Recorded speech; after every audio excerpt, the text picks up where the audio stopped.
Hasn't had a 100-yard rusher in 16 games, and that changes right there on cue. He's into the triple digits. Taking a deep shot. Brown is down there, and he's got it! Oh, what a catch! They're coming. Fields is in trouble. Racing away, and he's sacked again. In one. Maybe this time. Keeping himself untouched into the end zone. Have you ever felt? The pump fake. Are you listening? That's intercepted by Wilson. Ball in the air, and it's caught. It's caught. Donovan Peoples-Jones. Baker's prayer is answered. Welcome to another edition of the AFC North Talk, and this promises to be a good one. I can't wait to see all these super chats. I can't wait to see all of y'all with your saltiness, with your happiness, with your trolling, all of it. I'm here for it. By the way, shout out to Mary Wiles. Thank you for your donation, $4.99. And meet with. Should I leave a message with it or no? No, I didn't see any. Okay. Meet with 2.22 euros. Hooray, re-rye, go Steelers. And with that, we're gonna get this thing started. Shout out to everybody that's here. Make sure a couple of things. Hit that like. If you haven't subscribe. Hit the bell so you see we're changing schedules, right? And also leave a comment. That helps us a lot. You don't have to super chat or anything. If you can't, just leave a comment after the video. That way it helps us with the algorithm to rank higher. Okay. We got a lot of comments last week. We did. We A lot of good ones. We that I'll be talking about later. Yes. Ravens Nation, shout out to you. Thank you for the donation. Back on top, baby. Ravens flock. Also, the Jets are undefeated since they traded for Joe Flacco. Just saying, LOL. I saw a lot of people making this joke, by the way, which was we call I don't know if you guys know, we call the Jets the baby Ravens. I mean, this comes from years now, for the past 2 or 3 years, because they feel like every time we either cut somebody, drop somebody, they get signed over there with the Jets. Anyway, like the Steelers with Arizona. 10 years Pittsburgh ago? West. You mean Pittsburgh West? They had Bruce Arians and everybody. Yeah, Bruce Arians, Lamar Woodley went there. I think did Larry Foote go there after he left the Steelers? I think he might have. I mean, it was Pittsburgh West for a while. So that being said, let's talk about the first game. We talk about these Bengals. They were there. They went to the Jets. We talk about this game. We all picked the Bengals on a blowout, right? No, I did not. In fact, I said specifically the Bengals should not be favored by 10 points in a road game. You're right. But you did pick the Bengals. Did you say that? Yeah, he did. Yes, I did. You still picked the Bengals to win. I did pick the Bengals to win the game, yes. But I said they should not be favored by 10. A lot of people got eliminated this week off of the eliminator because of y'all. Yes. So shout out Bengals. How many people do we have? I knew damn better to trust the Bengals. I had already picked them and was successful, but I got it because of the Raiders. Karen Guy 27 says Super Bowl hangover was tough for Cincinnati this week. Tough scene. Okay, with that, let me just go with Ace. Super Bowl hangover. Yeah. So tough. Go ahead, Defeated man. in the AFC North. That's so tough. So obviously this was a bad loss for the Bengals in a number of different ways, right? The first thing was the Jets, I feel like in this game, outcoached, outplayed, and just outclassed the Bengals into this game. Walking into this game from the get-go, one thing that wasn't really touched on is the Jets haven't scored in the first quarter all season. So the entire season, they had never scored in the first quarter. The tone was set from the beginning. They won the coin toss and elected to receive, knowing that they had the troubles on offense. They just wanted to make that a priority. This was a game where I have never seen an offense make our defense uncomfortable. And it was like that from the whistle all the way into the end of the game. The Jets came out with LaFleur with a hell of a game plan against us, primarily attacking us similarly to how the Packers did. It was kind of after the game, I looked at it and I was like, this is kind of like the Packers game where they're attacking us with little dump offs and screens and stuff like that. And the Bengals defense was just not comfortable at all throughout that first half. second half, they were just doing whatever they wanted. And they used a lot of creative things against this defense, a lot of motions. I swear it seemed like there was a motion on every play, whether it was Elijah Moore, whether it was Jamison Crowder. They did so many things offensively to keep the Bengals defense just off balance. And the Bengals ended up getting some turnovers early, but it really is misleading if you're just sitting at home watching the game and you just see Mike White interception. A lot of them were kind of fluky turnovers that we ended up getting against them. They were like tip balls and stuff like that. And this entire time, they were just really taking it to our defense, and we just couldn't stop them. And then it followed with the offensive struggles that we've seen from the Bengals in the first quarter all season long. Those continued. But primarily, two things that really stuck out to me just on those first couple of drives were some of the drops that Jamar Chase had. They talked about drops going into this season with Jamar Chase, and honestly, they haven't been an issue, but there was one on the second drive where the Bengals elected to not take the field goal, and on the third down of that drive, Jamar Chase drops a wide open, well, not wide open, but a ball that he should have caught in the end zone, essentially. He drops it. They go for it. They don't take the three. I thought that was a weird decision, just being that we were on the road. The Jets already had the momentum, being up 7-0. They really kind of, killed us on that first drive, but we elected to go for it. So we don't get the points. We give the ball back to the Jets. We get those turnovers. We end up actually scoring off of those turnovers, but the Bengals' first score didn't come until the second quarter. And so there were a ton of missed opportunities there offensively. And then the Bengals somehow end up getting the lead, but this Jets offense and Mike White are still coming. They end up getting a nice score before the half that the Bengals didn't want. It was a weird sequence because there were two touchdown catches. I felt like the first one should have been a touchdown catch for the Jets, but it was reversed. In the second one, they allowed. And so then the Bengals come out in the second half, and the offense is flat once again. Immediately in the third quarter when they come out, they don't get points on the board. And then you see this thing where the Bengals defense is starting to show up. They come out, they get a couple of 3-and-outs. They look like they're starting to build some momentum. Then the offense answers the defense. They go out with Joe Burrow, start to get some touchdowns on the board. They start to go to T. Higgins. They start to get some things going offensively. The one thing that they couldn't get going, though, this entire game offensively, the run game. I don't know what was going on with C.J. Mosley and those linebackers with the Jets, but it was just like they knew what our run plays were. There were not many plays where Mixon got past the line of scrimmage to get any kind of thing going, and it really made this team extremely one-dimensional on offense. And so they also tried to take away Jamar Chase, which they forced the safety, I believe, over the top so that they couldn't do anything deep with Jamar Chase. But then the Bengals decided to do something that I feel like they should have done this entire season, and that's go deep to T. Higgins. And they started to have some success there. They started to go to Uzama, and they got the ball rolling. And then the next thing you know, they're up by 10 or 11 points, I think it is at one point. And so you're thinking in this game, all right, this is solid, but this Jets team didn't punt in the entire second half. And I'm like, I don't have faith that the Bengals, even with this lead, that this defense is going to stop them, because one of the things that the Jets did after all of the off-balance stuff that they did in the first half, after the 2 3-and-outs, LaFleur went to the up-tempo offense, and he kept the defense on the field and primarily those package players that were on the field until they were worn out. And that was his strategy. They continued to attack us with it. And so they get a score, and I'm like, okay, it's a 4-point lead. We're getting the ball back.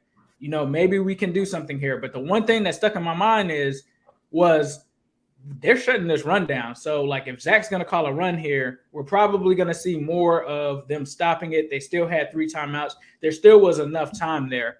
But still in my head, I still felt like you had to run it. And I feel like, honestly, this is where Zach Taylor got too cute, and he decided to do a play-action screen.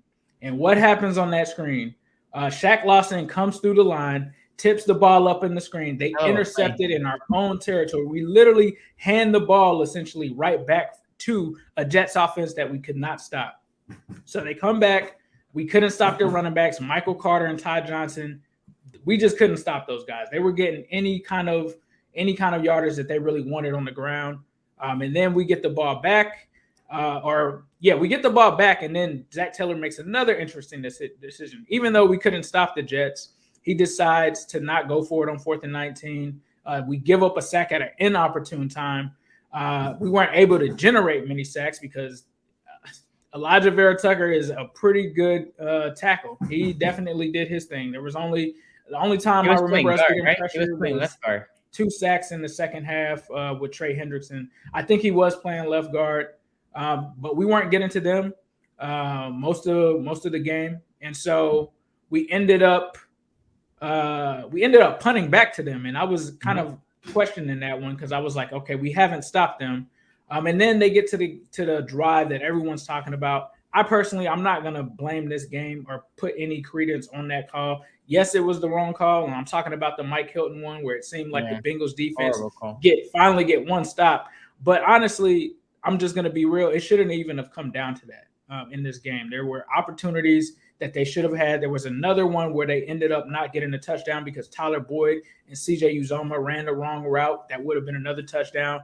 But honestly, at the end of the day, the Jets just outplayed us. There's no excuse for going on the road and playing like that. I do think that they did feel like they were kind of looking past the Jets. They didn't know what they expect out of Mike Davis, but the time and preparation, I've talked about this entire season, that this coaching staff has done going into games has been a difference maker this season. I didn't see it in this one, and I'm not saying that they could have prepared for him because there wasn't much Mike Davis tape, but it didn't look like they prepared for anything, and it didn't look like they made any adjustments in game to anything that Mike was doing. A lot of the plays that he had were a lot of dump downs. He only had like 2 plays that went over 12 yards, so it was a lot of screens and a lot of things there. They didn't even try to really blitz him like that. And so I can't blame everything on the penalty, right? There were so many parts of this game, drop touchdowns, the defense not adjusting, missed tackles, all kind of things. The Jets just won the game, and it's really that simple. They played like a team with their backs up against the wall. They played like a team that was tired of losing. They played like a team that heard everybody that talked about them when they gave up 50 points, and they decided that they wanted to come out and win this game, and the Bengals let them do it. Well, I'm not going to say they let them do it. The Jets took it from them. They just went out and played better, and honestly, that's all I have to say about it. The Jets came out, got the dub, and I feel like they deserve the dub. I don't think the Bengals would have deserved that dub based on any of the calls or anything to go their way in that game. The way that the Jets came in prepared, ready to play, there was nothing that the Bengals could have done, I think, in that to take away, or anything I could take away from the Jets in that game. So I think that the Jets definitely deserved that win based on how they played. And I think that the Bengals kind of got an awakening of the highlights of issues that have been there, right? We've had issues with not scoring in the first quarter. That's not anything new. We've had issues in the flats against running backs. That was on display against the Packers and some other teams. But these are things that they have to tighten up on, and they have to also allow the offense to not allow the defense to get tired. 84 snaps for the defense compared to 54 offensively should never happen in a game. That's been the majority of the season. I'm pretty sure if we look at whatever metric as far as how much time each unit is on the field, I'm pretty confident that about 70% or near 70% of the time this defense has been on the field. And the other thing that they struggle with is not cashing in on the turnovers. I've talked about that throughout this season with the Bengals. Anytime that the defense does get a turnover or a big stop, this offense goes 3 and out, or they punt it right back. And that is something they simply cannot do. So this has highlighted a lot of the deficiencies that we've had this season.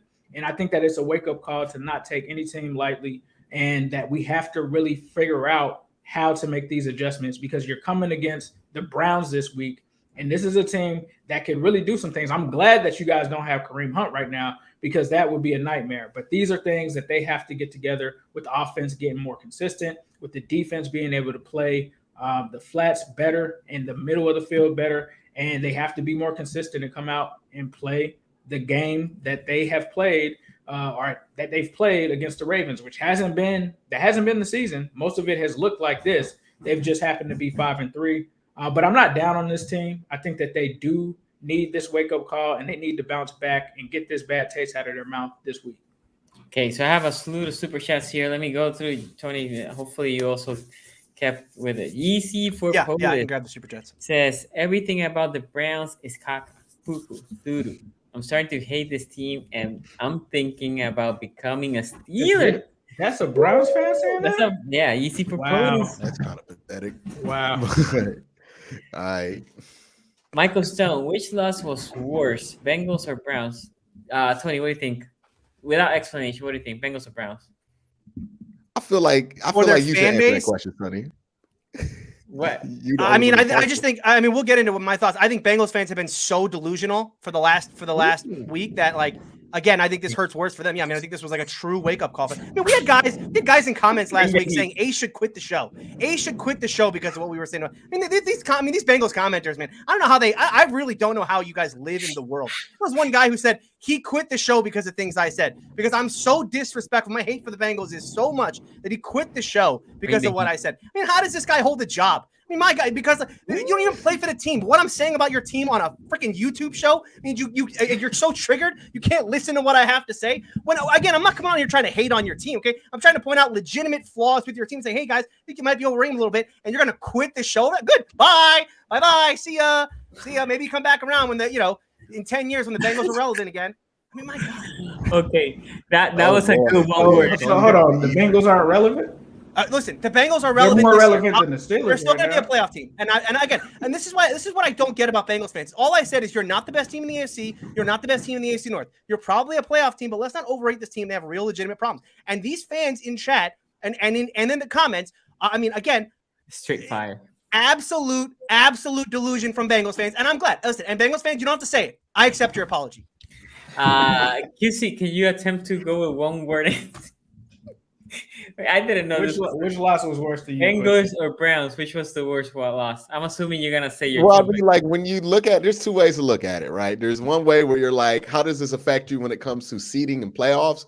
Browns have a ton of AFC losses, and they really can't be dropping any more AFC games. That's what I thought. So that loss to the Steelers, that hurt, right? Because history is in the regular season what it is at Heinz Field with you. The loss to the Jets for the Bengals, it's embarrassing. You're going to get roasted this week. It's funny. It ain't that deep though. Like, you know what I mean? Like you dropped the game to a bad team. And that's because, the Bengals, they're on their way. They're not there yet. And when you're not there yet, you do shit like this. You know what I mean? Like this happens, right? The Browns last year, they dropped the game to the Jets. All right. Because they thought they was that. You know what I mean? So it happens. So ultimately people are gonna freak out. But like I'm gonna be reminded about this loss for quite a while. When it comes to this, right? Like this is not something that's gonna go away. Jets fans are gonna forget about this one like in 2 years. Yeah. Ravens, Steelers, and Bengals fans. Like, remember when Baker went in there, scored 10 points with this whole starting offense? Like, you know what I mean? It's gonna be what it is. Okay, Ace. Yeah, I mean, I think for the Browns, like given what Quincy said, I think the ramifications, yes. I would probably say the Browns, just given the division, given the standings right now. Given how tough that this division is going to be, that was one that they needed to get there, especially with it being at home. I think that was the bigger factor, I think, at play. As far as the Jets one, yes, it's an embarrassing loss, but there's still some good that I think came out of that game. Like, you still scored 30 in 3 straight games that they haven't done. Joe Burrow had a decent game. They showed some signs, but obviously it's embarrassing whenever you lose to any team. But this just apparently was a week for backup quarterbacks. Tom Brady, everybody had Trevor Siemian beating Tom Brady and Cooper Rush going in and beating the Vikings. But I think just based off of what it means, especially if the Browns would have won that game and came into this game against the Bengals 5-3, that would have been a way better position for them, especially in the division. Now, for me, it's going to be quick. Exactly what Quincy said, right? The Jets, it's an embarrassing loss, but it's just a loss. Browns keep accumulating AFC losses. And at this point, as I said in last week's show, if you think about the Bengals, the 2 previous losses was against the NFC. Of all the losses, who cares about the NFC the least? AFC are the ones that hurt the most. And that's why I think the Browns one was a tougher loss. Yeah, and it's also like, how did you lose that game? And yeah, the Bengals did lose that in particularly frustrating fashion. But oh my God, we're going to talk about the Browns here in about whenever we get to it. But it is about how you lose it that also matters, right? Ball so hard says Miles Garrett forehead grease up.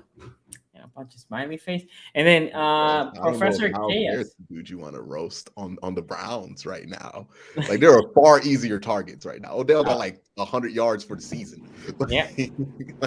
I'll be better at very important. It's very important to their offense. Professor Chaos, by the way, I cannot show your message, but I can see it, so I'm just gonna read it. If the Browns win this week, does it negate their loss against the Steelers? I think for Browns fans, you needed both, but You cannot lose. I mean, if you lose to the Bengals, you're like in deep hole, right? You are like You're talking in about wild serious card trouble. at that point, right? Like you're talking about a minimum. We're talking but about right now- tiebreakers, wild cards, and you're really not in a good favor Is for it any in of those Cleveland or in wild cards. Cincinnati? In Cleveland or in Cincinnati? Cincy. It's in Cincinnati. It's in Cincinnati. All right, so it's not. No.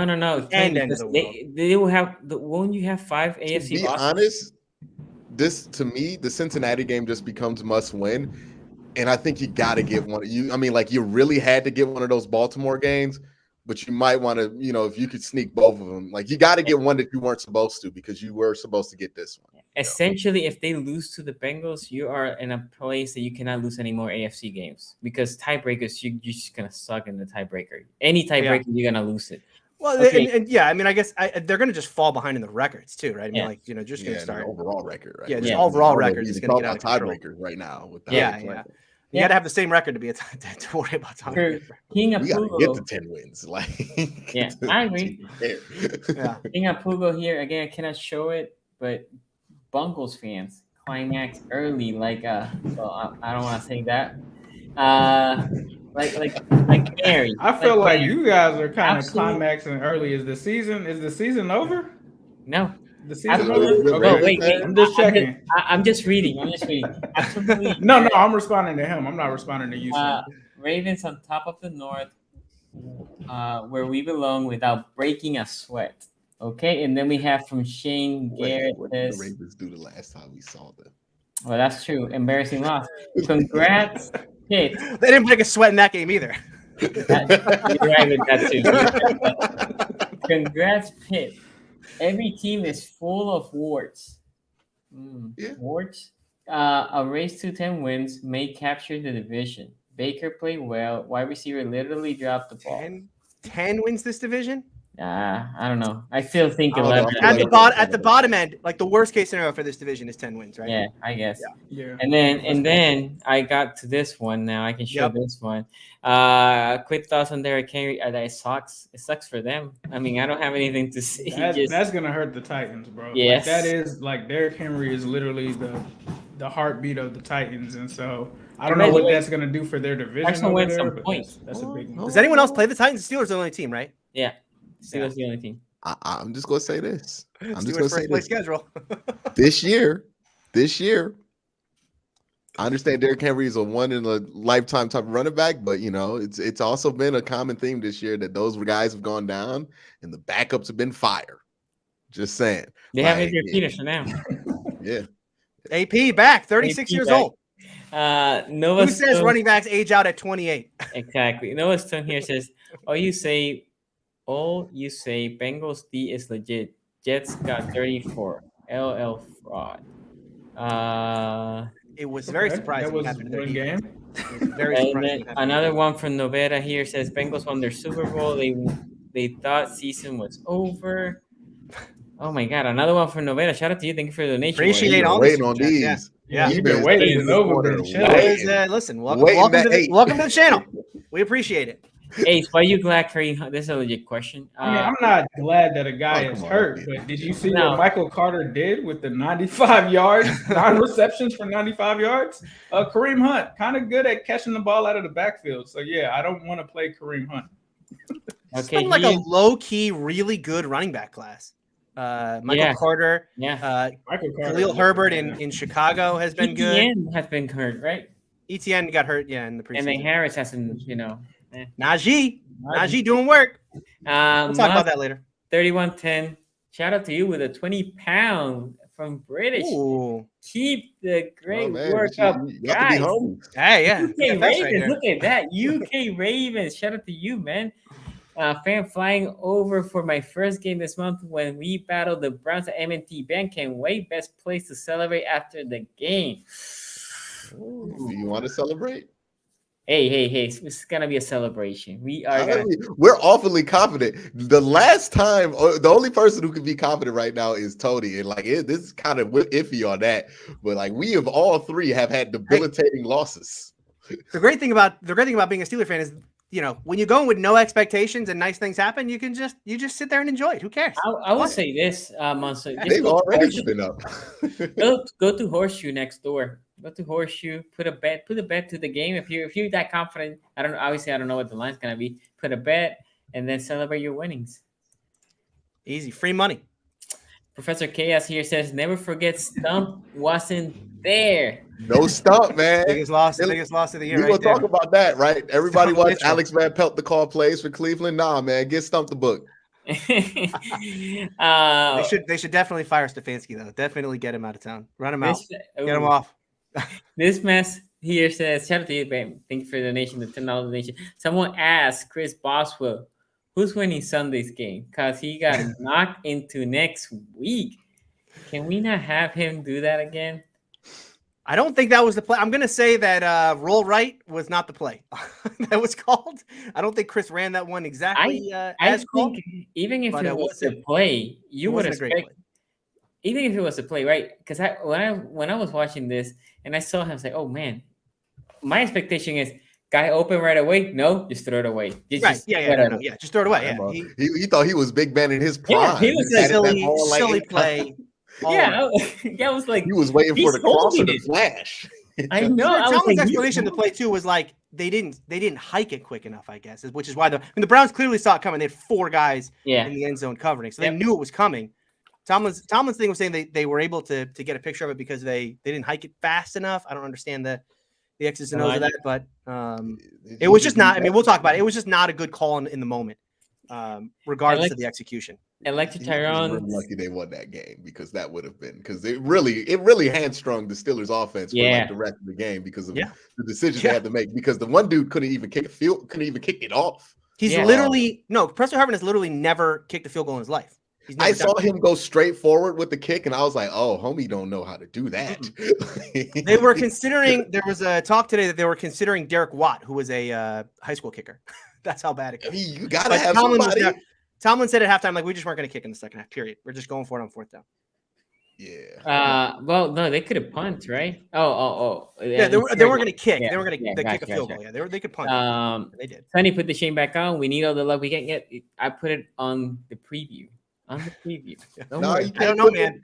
You cannot put the chain on. No more chain. You might need to retire the chain now. No, the chain is retired. I won't. You might need to retire. You put that chain on, that bad juju gonna be with you for the rest of the year. You see, and then they double jinx me because then they say shit like this, and then I'm here to trying to. The issue wasn't the chain. The issue was the shades. He didn't have the shades on the cigar. That's true. Shades too.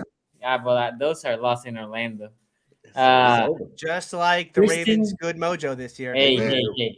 Tristan did in Orlando. Tristan Kali here says, if the Browns team doesn't make the playoff, whose head will roll? Can't be Barry. Doubt it will be Stefanski, but who? Oh, man. It cannot be Stefanski. He's right with the answer is Baker Mayfield. You can't get no. You can't. If you're gonna roll ahead, you can't fire the coach, you can't fire the GM. You probably fire no one, but if you're gonna fire someone, then you blame it on Baker. But it's silly, but you're gonna blame it on Baker. Here's what they're gonna fire Joe Woods. Everybody's gonna be happy for like 2 days, like when they cut Andrews today. And then we're gonna be like, oh, we have these same structural issues on defense. But the defense has been playing decent. The defense has but it's all on Joe Woods. That's what I heard. Yeah, we'll talk about that later. It's Joe Woods' fault. The Browns lost that game to the Steelers. Play on the reviews. So I guess the AFC North will probably be decided in the last week of the season. I mean, that would be fantastic. I mean, it would be great football. It will be decided likely. There's a 3-week stretch. There's a 4-week stretch for the Ravens. We play. It goes Ravens play the Browns twice, the Steelers, and then I believe the Steelers play the Bengals. During that stretch or before or after that stretch. So all of those games combined, I think we're going to get a very clear picture. I think it's the beginning of December. The wall. Yeah, but I think the Ravens and Bengals is at the end of the season, right, Sonny? Yeah, it is. But I guess Tony's point is right now, we at least have a 3-game stretch where we play Browns, Steelers, Browns, and the Browns take a bye between them. That is crucial 2 weeks for the Browns. And the Steelers play the Bengals, I believe, the week before all of that starts or the week after all that starts. I forget when it is.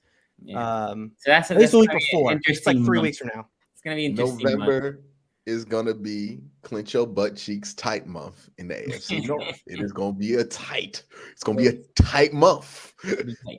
Certainly going to be fun. I agree with that.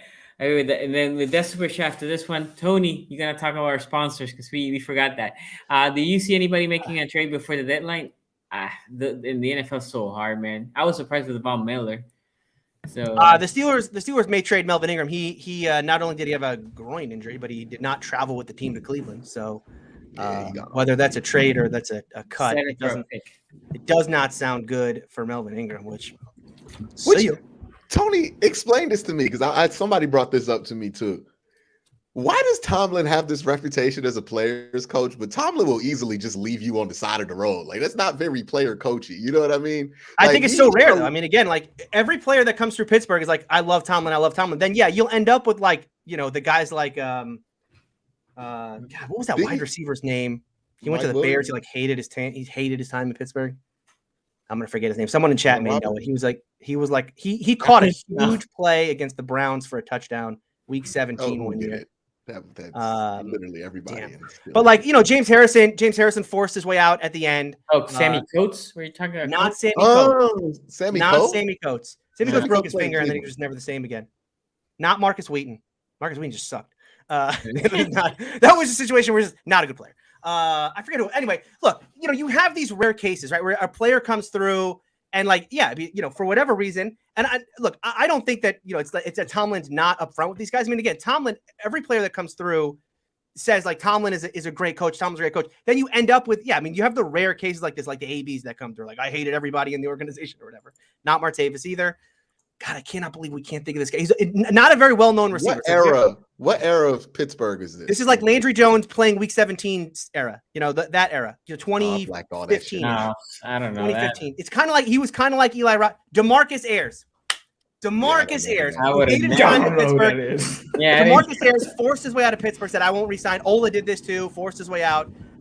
You get like these random guys, but again, I think that these are players who have high expectations of themselves. And Tomlin says, like, look, man, we're going to sit you. Like, we're not going to play you. I'm sure he told Melvin Ingram, like, you're going to be a role player here. And Melvin's like, yeah, I'm willing. But then to me, what happened here is Melvin Ingram got it in his head. Like, come on, they're going to sit me behind Alex Highsmith. Like, I can beat out Alex Highsmith in camp. Like, just let me get out there and do my thing. There's no way they sit me behind Alex Highsmith. And at the beginning of the year, Highsmith was hurt. So he did outplay Highsmith as far as the snap count. But as soon as Highsmith got healthy, he sat behind him. And it was one game, by the way. Melvin Ingram played 60% of snaps weeks 1 through 5. Week 6, he played 25. Then he starts pouting and he wants out. So again, a player like that, good riddance. Good riddance. Okay. Tony, talk about our sponsor. Brace yourselves. Winter is coming. What the writers of Game of Thrones didn't want to tell you is that Bran was actually in a wheelchair because he didn't trim his balls with Manscaped. Poor guy thought it was okay to trim his balls with a traditional razor or hair trimmer. Not sure you want. Not sure what you want as a gift for the holidays. Well, Manscaped is the ultimate gift that's here to change the men's grooming game, and you can get 20% off and free shipping if you use our promo code AFC North Talk. That's AFC North Talk, all one word, at manscaped.com. It's time to gear up and get yourself the gift of shaving this holiday season. I'm talking about the Manscaped Perfect Package 4.0. The Performance Package 4.0 is the best in the business. This hygiene bundle includes the Lawnmower 4.0, the Weed Whacker, Boxers, Travel Kit, and liquid formulations. The new Lawnmower 4.0 trimmer is waterproof with advanced skin-safe technology to reduce nicks and cuts, and even has a light to help your close shave down there. No need to have a red wedding situation next time you're going for a trim. The Weed Whacker ear and nose hair trimmer can help you whack those nasty weeds in your delicate holes. This product also has the proprietary skin-safe technology to help prevent nicks, snags, and tugs. The Performance Package also includes the Crop Preserver. It's deodorant for your balls to protect against chafing. Also, the Crop Reviver Ball Toner will keep your boys fresh at all times. Maybe you're on the other side of the wall and you don't know where your next shower is. No worries. The Crop Mop Ball Wipes are for you. And if you have smelly feet, Manscaped can help with their Foot Duster foot deodorant made to fight the odors of the dirtiest feet. Want to smell good everywhere? Their Refined Cologne by Manscaped is a clean and fresh scent designed for the refined gentleman. And on top of everything, they've even thrown in the Shed Travel Bag to carry your goods and the Manscaped Anti-Chafing Boxer Briefs to hold the entire package together. So you can get 20% off and free shipping, but you have to use our promo code AFC North talk@manscaped.com. During the winter, you may be spending more time inside with your balls. Might as well make them beautiful. Okay, let me go here real quick. Because we haven't finished Bengals talk. And shout out to everybody that's been donating in the super chat. But actually, Tony, because I saw you. I was a little Yeah, heated. I got a little heated yeah. earlier in the show, but those comments, they pissed me off. I mean, because again, I was not, I tried, as I said during the show, like I'm not trying to be a hater here for the Bengals. I'm just trying to be a warning here. But I regret nothing that I said, and I should have gone further because. The floor is Bengals, yours. in the words of Denny Green, Bengals fans, you are who I thought you were, and they didn't let him off the hook. Listen, the Bengals right now, I was wrong in my evaluation. I thought that it was going to be the offense that would let this team down. I really did, and in some ways, look, you lose 34-31. You can't blame it on you're not going to go like, well, the offense is the whole problem here. But as Ace touched on, I thought a big part of this game early on in this game was not capitalizing on those turnovers early in this football game. The Bengals had real opportunity early in this game. While the Jets came out and they were quick starting and all that, and they turned the ball over a couple times early, and it could have meant the Bengals built an early lead, and this could have been a different football game. So I did think that they left some points on the field, but no, this was a defensive letdown, which again, I don't know. I mean, like my evaluation was wrong, but it doesn't make me feel any better about the Bengals as a team, right? To see this defense do this. Now, again, it's a 1-game sample size. We've seen this Bengals team play far better than this defensively, but I think all the offensive problems that I have are still there. Again, this team was gifted the ball on the 1-yard line and they went backwards in that drive. I think, Burrow took a sack on 4th down. They end up giving the ball back to the Jets at like the 12 or 13-yard line. So no, look, I think the Bengals, obviously, I think that for Bengals fans, this is again, considering what they thought about this Bengals team coming into the week, obviously, a bit of a wake-up call. They can clearly overcome this. I mean, this is not like, this is a loss so bad, they'll never win again or anything like that. I think this team has the same problems they had coming in. I think there's an over-reliance with this team on big plays. Or in this game, it was, again, they had the 3 turnovers. They couldn't capitalize on that. They got to shore things up defensively and offensively. Like the Burrow 4th quarter interception is probably the worst part of their offensive game. And it was a tip interception. So again, I don't know how much you really want to put that on Joe Burrow himself because it was a swing pass, right? So it wasn't even like a throwing lane type situation. But yeah, I mean, I think, this was for me, this was more of an enjoyable Bengals loss than one to really kind of dig into the X's and O's and say, okay, let's pick this thing apart. I'm just having fun today. With my Bengals fans. So like I said, welcome back to reality, and I accept your apology. We have 2 super chats, and then I'll toss it to Q. Thanks for representing us, Ace. Who they, all day, every day, baby. Appreciate that boosted game. And Soul Train here, week 8 game seems so underwhelming. Will next week be better? I disagree with Soul Train. It was pretty tight. Like it was either 2 blowouts or like 1 touchdown, even 1 point, and at some points 2-point games. The entire early, I think half of the day. Yeah. I mean, Brown Steelers maybe wasn't like a high scoring fun fest or whatever, but like it was intriguing down the stretch. I mean, it wasn't as though that game was decided other than the last little minute of the game. So yes, sir. So hey, Q, tell me, what do you thought about this game? You're muted, Q. Yeah, so this is a weird one, right? For the Bengals. I mean, Mike White threw for 400 yards, 3 touchdowns, 45 attempts. If you would have told me Mike White would have had 45 attempts coming into this game, I would have said the Bengals would have probably won by 40. We all thought the Bengals were probably going to win this game by a healthy margin here, and they clearly disappointed. Michael Carter had him on my fantasy team. Shout out to Michael Carter, finally produced. So I was actually happy to see that go down. But yeah, let's talk about this Bengals team. What is it that they can and can't do? One, they can't consistently run the ball. It's been there some games. It's not been there others. And one of the things we talked about with this Bengals team was, yeah, they're playing great right now. They look amazing right now. But like I think me and Tony were literally saying like regression to the mean is a thing, right? Where you're just going to have some things that happen to kind of just get you back to more average. With Jamar Chase, we were talking about, man, he has like so many yards and touchdowns that like that has to slow down at some point unless he's going to be the greatest receiver of all time, which, you know, who knows if it's possible. But he slowed down a little bit, only 3 receptions, 32 yards, still had a touchdown. T. Higgins had himself a big day. And, you know, Joe, you got to look at things like this, like Joe Mixon, 2.4 yards per carry. Joe Mixon is supposed to be a running back that, you know, Bengal fans tell me is one of the elite running backs in the NFL. When you're one of the elite running backs in the NFL, I'm sorry, like you can't be sub 3.8, sub 4 and expect to carry that same weight. And we're going to have a conversation about Nick Chubb here soon. So I don't think I'm being hypocritical on this. But when it comes to like the Bengals in the run game, it's just not consistent there. Joe Burrow's good.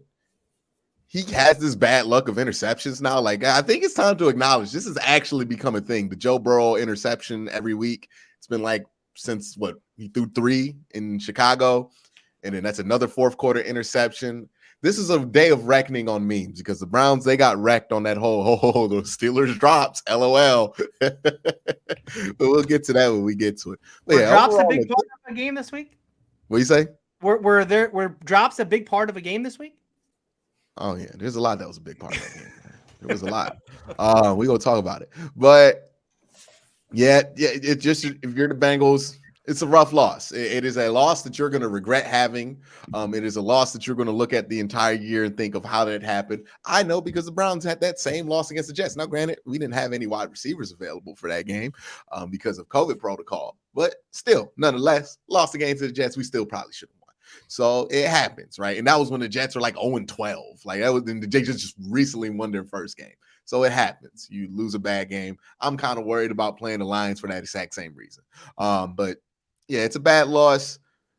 Does this change the expectations for Bengals fans? Well, you kind of said them last week after you beat the Ravens, right? After you won that game, we changed what those expectations were for this team. So they're going to be judged a little bit differently and a little bit more harshly. But overall, I don't know how much I can take away from that game just because I believe it to be a bit of an anomaly. Okay, so the only super chat we have here is from Joe Smith. The Jets beat the Bengals, who beat the Steelers and Ravens, not Browns. Let me correct him there. So technically, the Jets own the AFC North. Well, They beat the Titans too. They beat the Titans. That's the 2 big wins. The Jets beat the Bengals. The Bengals beat the Ravens and Steelers. The Steelers beat the Browns. Therefore, the Jets are the best team in the AFC. I do listen. Last year where they beat the Rams and the Browns. That's right. Listen, I know all about MMA math. If you guys ever watch MMA, everyone does this thing where this fighter beat this fighter, and then this fighter beat this fighter. So therefore, they're better than all that stuff. Is just Scott Steiner math. Yeah, exactly. Okay, 70%. So, let me just say this. 35%. The only thing I'm gonna say, because the math always checks out. Almost an hour here with the Bengals and super chats and all that. Had a couple derails. Bengal fans. It's okay, Bengal fans. You were losing. You were winning by 11 with 4:30 to go and a +2 turnover, right? So you forced 3. No, actually, the Joe Burrow turnover hadn't happened. Yeah, that was a fourth quarter one. Yeah. Well, this is fourth quarter as well, but it didn't happen at the moment. So they were winning by 11 with 4:30 to go. And you told me, I could be mistaken, so you can correct me in the chat. You told me, Sonny, because you don't understand. We had that guy. Joe Burrow's different. We can be losing. We have baby Jesus here as Joe Burrow. We can't lose. We can't lose. Okay? We're winning by 11. Now, granted, 11 points with 4:30. I don't know the analytics, but probably the percentage of you losing that game is pretty low, right? Tony, I don't know if you can pull that analytic. I don't know. Actually, there is actually a chart you can pull. You're being a little disingenuous at 4:30 because 4:30 is how much time was left, like literally the play before they scored the touchdown. Okay. They were on the 19-yard line. 5 minutes. 5 minutes. The drive started with 7 minutes to go. Okay. But your point is valid. 11 points. You had Joe Burrow, Jamar Chase, boy. Oh, wait, somebody got hurt. Oh no injuries. No injuries. My Jackson bad. Carmen? No injuries. Jackson Carmen did get hurt. Oh, okay. So you lost one guard. I'm sorry. You lost a guard, and that broke the game. That's what it was. The one guard broke the game. I'm just saying, Bengals fan, you told me that you had Joe Burrow. So even when you were losing by 3 with 3 something to go, right? You were losing by 3 with 3 something to go. You had that guy. You had that. You told me, Tony, it is different. We have Joe Burrow. Lamar Jones. We have Joe Burrow. That's what they told me like 3 weeks Young ago. Lamar and young Burrow do have a lot in common that way. When I criticized Joe Burrow for a little bit. Lions game, but that's another. No. I criticized Joe Burrow for a little bit. I didn't even say that he was bad. I just say Joe Burrow had a bad game. No. All I'm telling you, no. Well, he's making the argument. Hold on, wait. Let me get you back. I'll let him go. He's making the argument that Bengal fans make to me about Baker Mayfield, where it's like, oh man, the reason why Joe's better is because I know if we down in the fourth quarter, we got Joe Burrow, we gonna win the game. But that exact situation presented itself, and you went 3-0. Literally, that's what I'm saying to you. All I'm trying to say here is, you tell me you had that guy, and if you had that guy, you weren't even losing in the fourth quarter. With 5 minutes to go, you were winning by 11. So 2-possession game, and you had that guy, and you're telling me you cannot win that game? And then, even with that, you're losing by 3 with, I think it was more than 2 minutes and 3 timeouts. You had that guy. You had that guy. I'm just replying what you tell me, because that's all I'm saying. You told me that, and I'm like, okay, I'm sorry, because he overthrew. I don't even know what I said. And you said, no, Sonny, it's different. We had that guy. You just don't understand. We can be down by 50. Doesn't matter. We had that guy. We can win. And in here, you were winning by 11. Now, that was my little troll. I will say this. Joe Burrow actually had a good game. I don't even blame that interception. Yeah. I don't even. Hey, so this is not a criticizing on Joe Burrow. This is more. We still gonna feel like that though. Like, who wouldn't feel like that when they have Joe Regardless Burrow? of how often did it in the Jags we're gonna game. feel as if he could always do it. He's You know? on I pace don't to think- sell 40 touchdowns. Like, I don't think Burrow had a good game though. When you get 3 turnovers, you have the ball at the 1 Burrow yard line. had You don't 82 convert. yards and a touchdown at the beginning of the first half, and he ended the game with 203 touchdowns. He probably should have had 5 touchdowns in the game. Are we really saying that Joe Burrow isn't that guy? I'm not saying that. I'm just telling making a you. definitive argument on Joe Burrow. We're just saying whether he had a good or bad I'm just game. saying, even in the Chargers game, Lamar didn't play great. We didn't get up here and say, "Oh, Lamar had a horrible game," and he was the reason that the Ravens blew out the Chargers, because that wasn't the case. I know. But when y'all criticize Lamar or anything, I never come here. Like, If somebody even compares Joe Burrow to Lamar Jackson, y'all go crazy.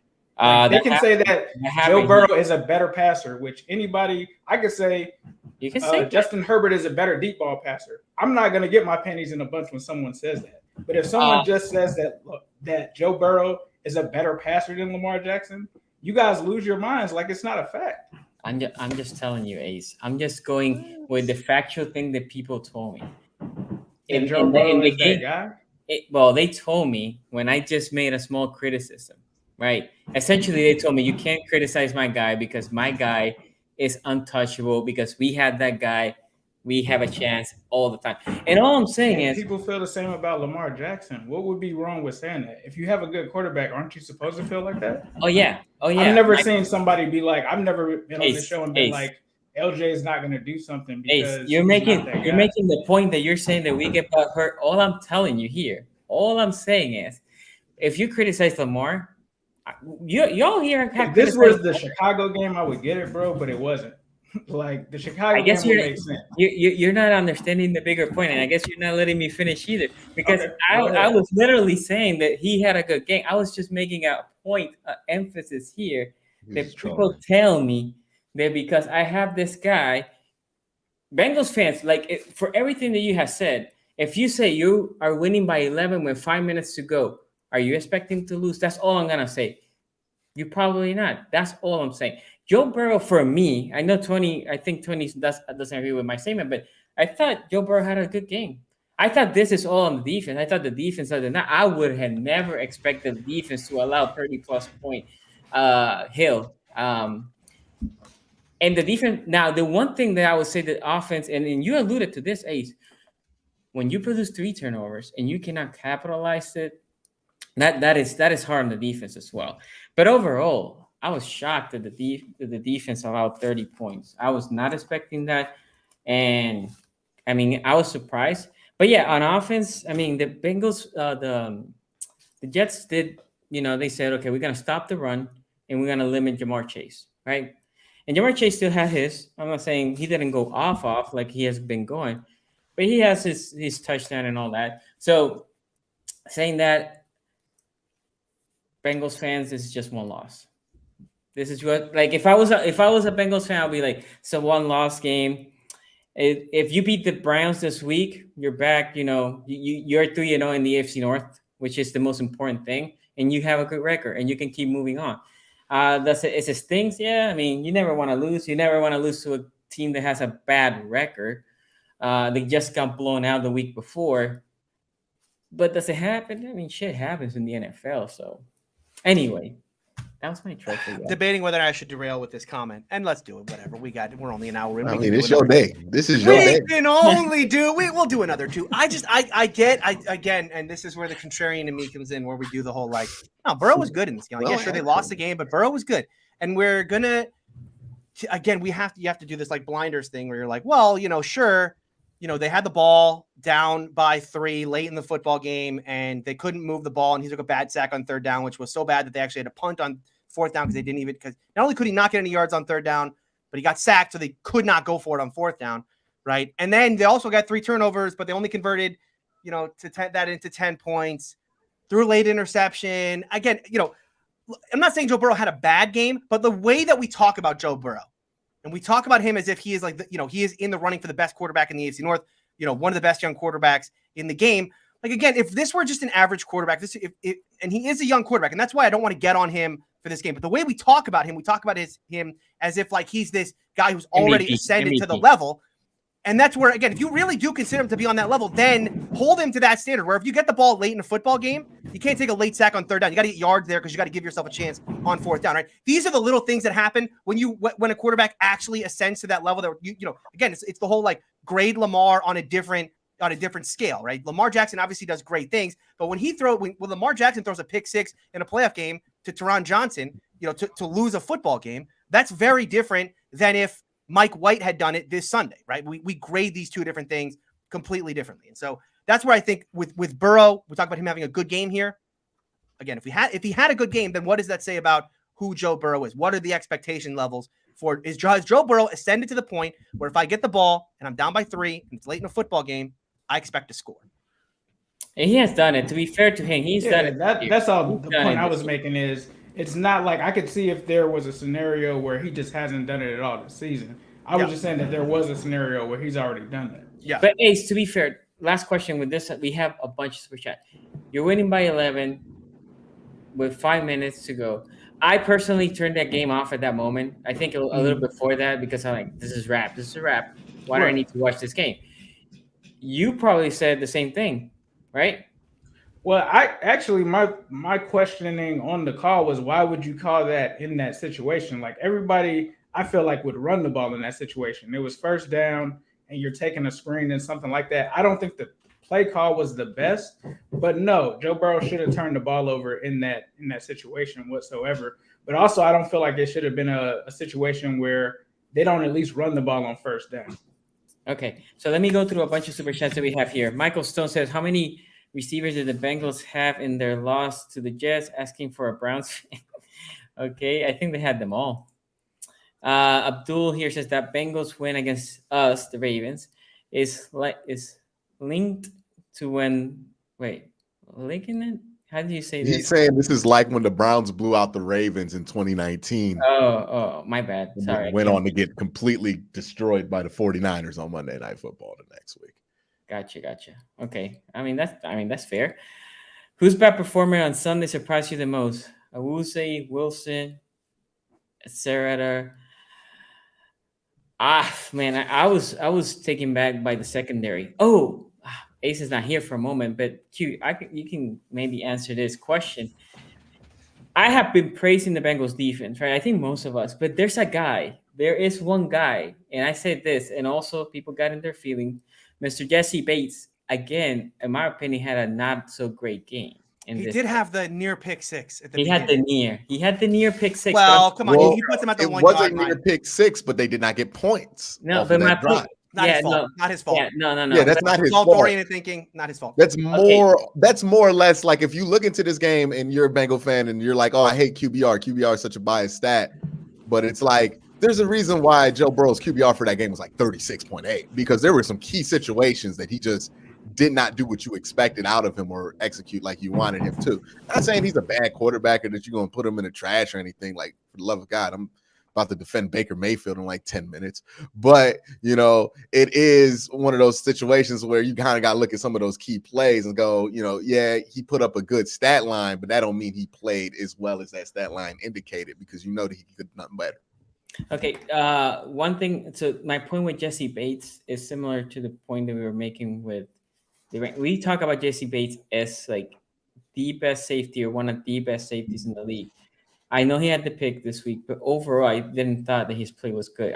Again, in the Ravens game, I'm gonna revisit this. Bengals fan can get more butt hurt. I said the defense played lights out minus Jesse Bates in that game, right? Because I saw Jesse Bates take a bunch of bad angles in that game. And I thought in this game, he had an okay game. Not the games that I'm expecting Jesse Bates to be, right? I'm expecting Jesse Bates to be,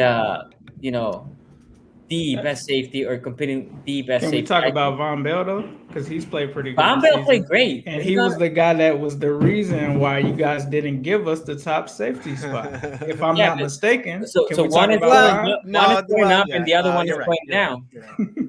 Right? Von Bell has been playing good. He played lights out. He did play lights out. They switched bodies. Like Freaky He Friday. is not having a good Resign Bonvell. No. Look, Jesse Bates. Question mark? Weren't the linebackers a bigger problem in this game than? Yes, they the were. linebackers. I thought the linebackers were a bigger problem than any of the safeties. Logan Wilson, Jermaine Pratt. Yeah, it was pretty bad. Yeah, I mean, look, Jesse Bates had a near pick six in this game. That again, not to say like that excuses everything else that happened. But man, that's a real. This was impact probably play. his best game of the season, honestly, with that pick. Okay, so neutral chaos says, Ace, hang in there, brother. They going in on us. Who they? I'm not going in on Ace. Ace has been very fair about this. Ace and I have had good conversations. I'm going in specifically on guys like you, commenter guy. Okay, all the people in the comments. That's who I'm pissed off. I'm not pissed off at Ace today. Ace has been fine. And Ace and I go on here. We have constructive. You do. We all do. These snowflakes in chat and in the comments. That's who I have a problem with. All you, Mr. Ace should quit the show. I'm quitting the show because of what Tony says. You and I, commenters, we have a problem.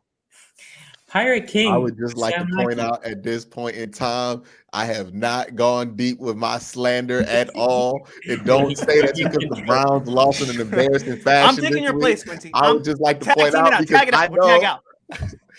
I know I catch straight bullets all the time with Bengal fans. I don't even be saying the Bengal fans be tweeting at me bad. So I get where y'all coming from, but y'all welcome to my world because this has been me since October. You want to know? Well, since like what? When did y'all do the whole thing? It's been going on with me since April. All right. Yeah, that's true. Yeah. Welcome to my and world. Why are you backing off now? Now is not the time to back off. Now because we play them next week. Yeah, if we get them next week at the stadium with the Tiger King, then it's gonna be on. But until then, I have to be humble because we put up 10 points. Okay? Yeah. You don't want to lose next week. You're this ain't the week for that for me. You're right. You're right on there. You're right on there. So Pyro here says, to be fair, even Tom Brady threw a game-losing pick this week. By the way, the worst has with Carson Wentz. Oh my God! He didn't expect anything different from Carson Wentz. That is true. Yeah, and he was. I thought he was actually playing well up to that point. Yeah, that's what Carson Wentz does. Yeah, he plays well enough to get you into a situation to piss you off. What is this left-handed? Anyway, who won MVP in second year? Lamar, Burrow. Wait. Okay, but Burrow's coming off of ACL. This is a bad comparison. Burrow's coming off of ACL. You can't. Burrow's coming off ACL. To be fair, both of them played half a year, right, in their first year. But yeah, I agree. Yeah, but Joe Burrow is playing healthy, right? I don't think Joe Burrow will tell you that's to be fair, that was all our questions before the year started, right? He was on a pitch count though. Like the last game against the Ravens was the first time they took him off the pitch count. So they had him on a pitch count where he wasn't going to throw over 30 times until the Ravens game. Okay, so here, Sonny, I get it, but the refs took the opportunity away from the Burrow in the fourth quarter. Tony keeps okay. Let me say this. I thought that. Hey, so do I, buddy. I thought that call was horrible, and I hate the helmet-to-helmet rule. I personally hate it because of that reason. And there's nobody can challenge it, nobody can look at it, so it makes it even worse. So I actually don't disagree with you, Mr. Derek, but. Think about that. Before that, three timeouts or 2:30, something like that, 3 timeouts, and you had the ball. You had the fourth quarter there, and you ended up punting the ball.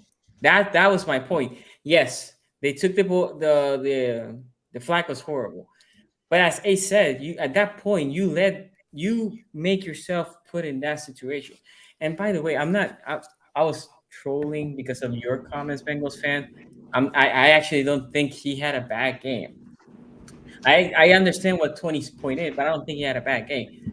I'm more saying like you had opportunities. If you go back with 5 minutes to go to that game, none of you will tell me, "Oh yeah, we're gonna lose this game." No, you're at that point. You're probably feeling very confident that you're gonna win that game. The one thing that I do want to talk about is we talk about passing on field goals all the time and going for it, right? Yeah. There's been some situations where people have done that and they've come out on the losing side of things, including the Bengals, because they could have taken a field goal earlier in this game. They didn't take it. They lead the points.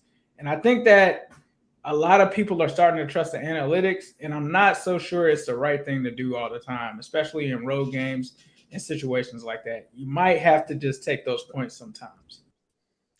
It's all about if you're executing, like if you're playing well in those short yardage situations and you can play the averages. Then sometimes the problem with playing the averages is that your offense is not performing to average standard. So you can't. You should. Well, each team. I mean, there shouldn't. You shouldn't use like each team shouldn't be using like Ben Baldwin's bot to determine whether or not they should go. Right? They should have their own analytics team that says here's how good we are in these situations. Right? Obviously, each team should have its own analytics department to figure out its own fourth downs, statistics. I mean, but they still should be using that. I mean, again, just because you don't make the fourth down doesn't mean it's a bad call, right? I mean, the law of averages says that if as long as the math checks out, right, you should be hitting on that more than right. And also one of the things to consider is like a lot of this stuff happens like between the 30 and the 50-yard line, really like between the 30 and the 35, 30 and the 45. And you got to think about it from this perspective. We always assume that, if you go for it instead of kick the field goal, then that field goal was going to be automatic. There's a very real possibility that you're not going to make that field goal with the average NFL kicker that's 40 plus out, especially like in an outside condition. Nah, this one was like a extra point, dog, and we passed on it. This was like us on like the 2-yard line. Like, but it's also like, you got to play the game. You got to play the momentum at that point. And if you feel like if you're the Bengals, right? You got Joe Burrow, you got all these guys. You have to be confident in your ability to get 2 yards and get the 6 points at the end of the day. I understand that it sucks to get that pick almost 6 from because I assume this is the drive you're talking about from Jesse Bates, and you can't get any points off of it. But honestly, you get the ball at the 1-yard line, you the offense, 4 tries should get you 6. I mean, it worked for Pittsburgh, and Pittsburgh is not nearly the offense that the Bengals are. So that comes down to execution. I don't know if it's about the decision. We're better. We're a better offense right now. It was definitely Jamar Chase dropped the touchdown on 3rd down, and then on 4th down we were just sacked. So he didn't even get a chance to kind of get it off. And that is an example of when it worked. Pittsburgh actually won that game because they went for it on the 4th down. Now they didn't have a kicker. So they did no analytics on this. It was 4D chess by Mike Tomlin. That's why he's a Hall of Fame coach. He was like, let me go get Chris Boswell off the game real quick. Tony, help me with the super chats because there's a couple that I cannot see anymore. Of course. The next one is Electric Tyrone. Look, Ace, understands for us, Ravens fans, 41-17 hurts like blank. And then Soul Train here says, I feel like the Bengals and Browns problems are fixable.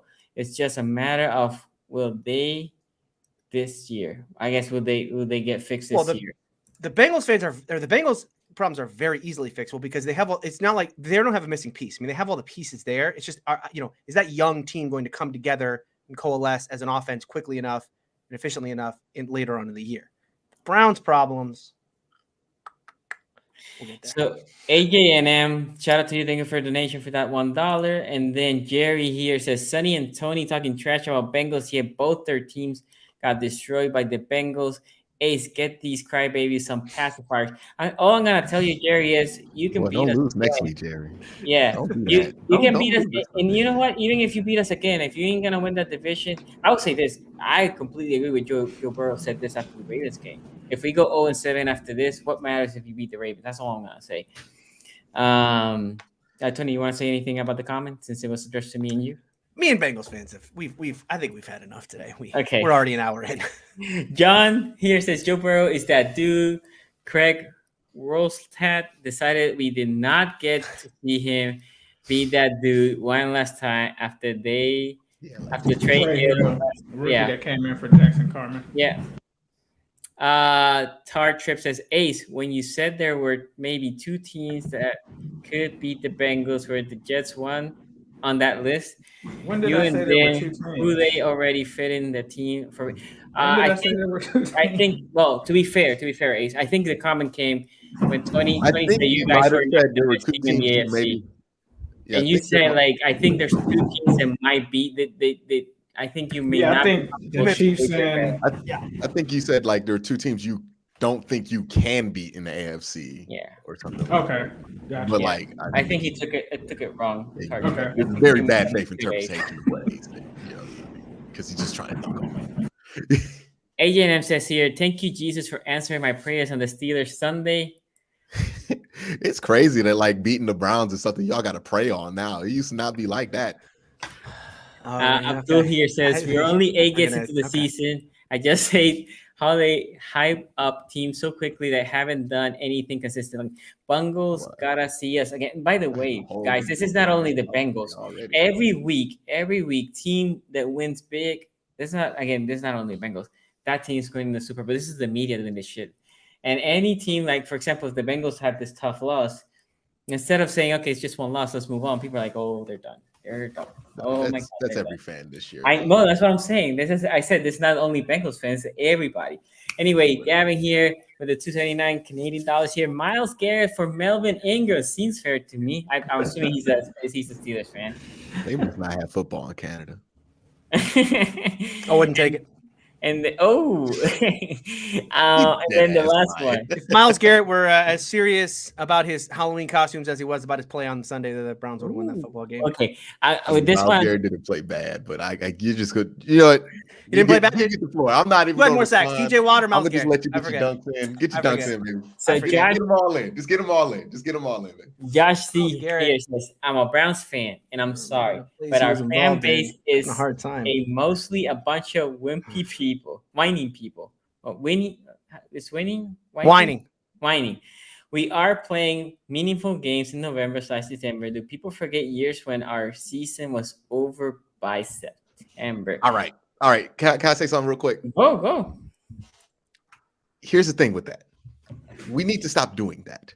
Okay, because we cannot compare everything to Hugh Jackson whenever things like, oh man, you know what I mean? Oh man, we're basically doing what we hated the rest of the AFC did, which is, well, we're not the Browns. We're literally doing this to ourselves when we say stuff like that. We're literally saying, well, at least we ain't still the Browns. But it doesn't matter if this isn't the Hugh Jackson era where you weren't winning any games.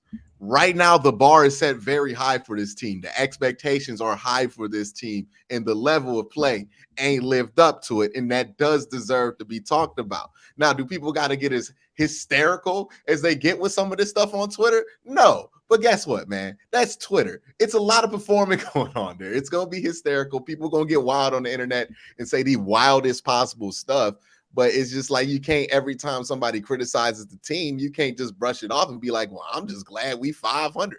Nah, man, we should be much better than 500 at this point. And that does deserve to be talked about. And there is some blame that I felt like ain't been properly placed around on this team that we're going to talk about once we get to the Browns. Yeah, we're about to. The Bengals have 6 of 9 games at home after a bye. That's very important. And Quincy, is for you, Canada. We get 4 games every Sunday. Ace, you take it. What do you think about this Browns Steelers game. This one was, I don't know. I thought that the Browns would. I came out here and I said that I thought that the Browns would sweep the Steelers, especially with them having the upgrades that they had this season, with them getting Nick Chubb back just in time, with them having Baker Mayfield in this game. I thought Clowney was out of this game, but I saw that he did play as well. I expected the Browns to win. Now, that may be a tall order because it's been a while since Baker Mayfield got to play. It's been a while since Nick Chubb got to play. But the situation that they found themselves in at home with the game against the Steelers, given everything that was on the line, I thought that they would come out and win this game. Obviously, they did not, and it seemed like to me it was a game with a lot of punts and not too many points scored. There was a lot of good defense played in this game. Offense, not so much for either side. But you have to give credit to the Steelers because I think that they're getting something going with Najee Harris now. Deontay Johnson is back. Seems like Ben's a little bit more comfortable with him. But they essentially, Pittsburgh kind of came out here and got the win. That was huge for them, especially to get into this race where they've quietly kind of behind the scenes been collecting some W's down there and have moved up to the third place. And now they're in the thick of it. So I think that Pittsburgh came into this game, did what they needed to do. The Browns kind of, I don't know, it was a strange one, honestly. Like the Steelers essentially shut down that run game. I thought that they would get that going a little bit more. But you had one target to Odell. I don't know what's going on with that situation. I think Chad Johnson tweeted after that game, there's no way that guy can be, one of your best players and you only get him a target. The target that he did get, however, was the one that he dropped that could have been a touchdown. So when the game mattered, they did go to Odell. But just it almost was like when I was watching the Browns, because I watched them, all of their games this whole season, I couldn't believe that this was the same team offensively that I had seen at the beginning of the season. I was like, is this the same? Like, this can't be the Browns because, they were putting up 40, sometimes even 50, close to 50 in some games. Yep. And I don't know what is going on. The defense it's almost like the offense and the defense aren't on the same page. When the offense is hot, the defense is giving up plays. When the defense is hot, the offense isn't there. I thought that this was going to be a game that they would come out the victor, but it ended up being the Steelers. And so I don't think that they're going to have a repeat performance like this, especially even coming into Cincinnati. I don't expect that to continue. But definitely, I did not see them only scoring 10 points, even with Baker coming back and all of these things. That was somewhat alarming to me. And they had opportunities in the game, even after it was 15-10. They still had opportunities, but they just couldn't get things to go their way. And so I'm not sure. It was a head scratcher for me. I expected the Browns to win, but the Steelers pulled out the W. Okay, so I'm not going to take a lot of time here because I know we've been going for a long time. I want Tony and Quincy to have their time. I was surprised about this game. Look, this is the healthiest this offense has been in a while for the Bengals, right? I'm sorry, for the Browns. For the Browns. The healthiest, their O-line was there. Now, Coughlin's going to miss weeks, I heard, after this game. But going to the game, that O-line was as healthy as they've been for a minute.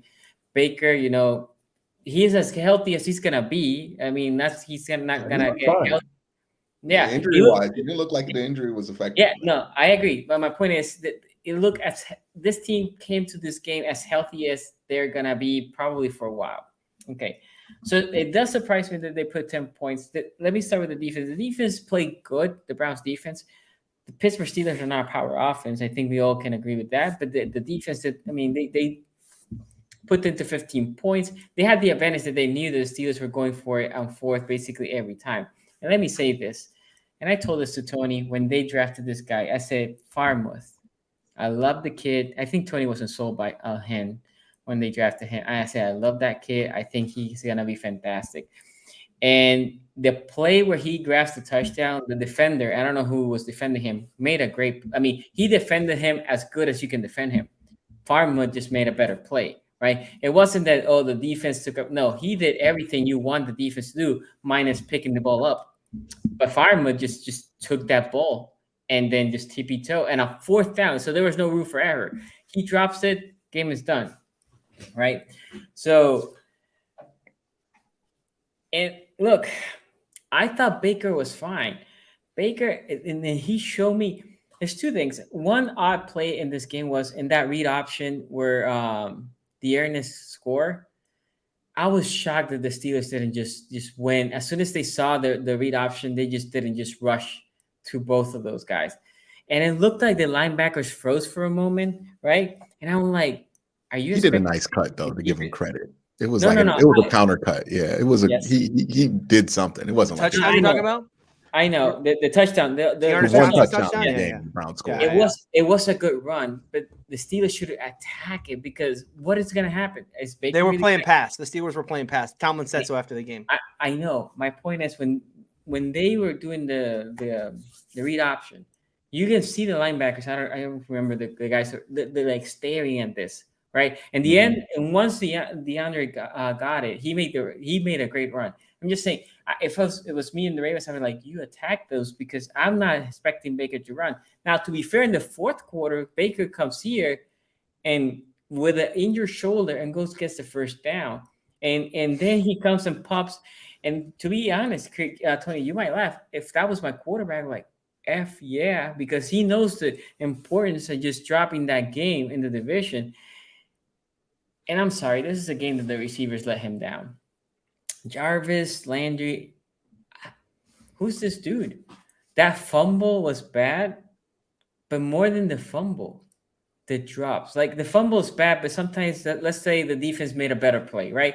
I'm not gonna take credit from the defense. Let's say the defense just snapped the ball.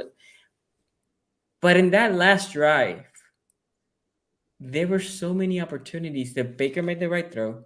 The receiver was wide open. The defense didn't make the right play.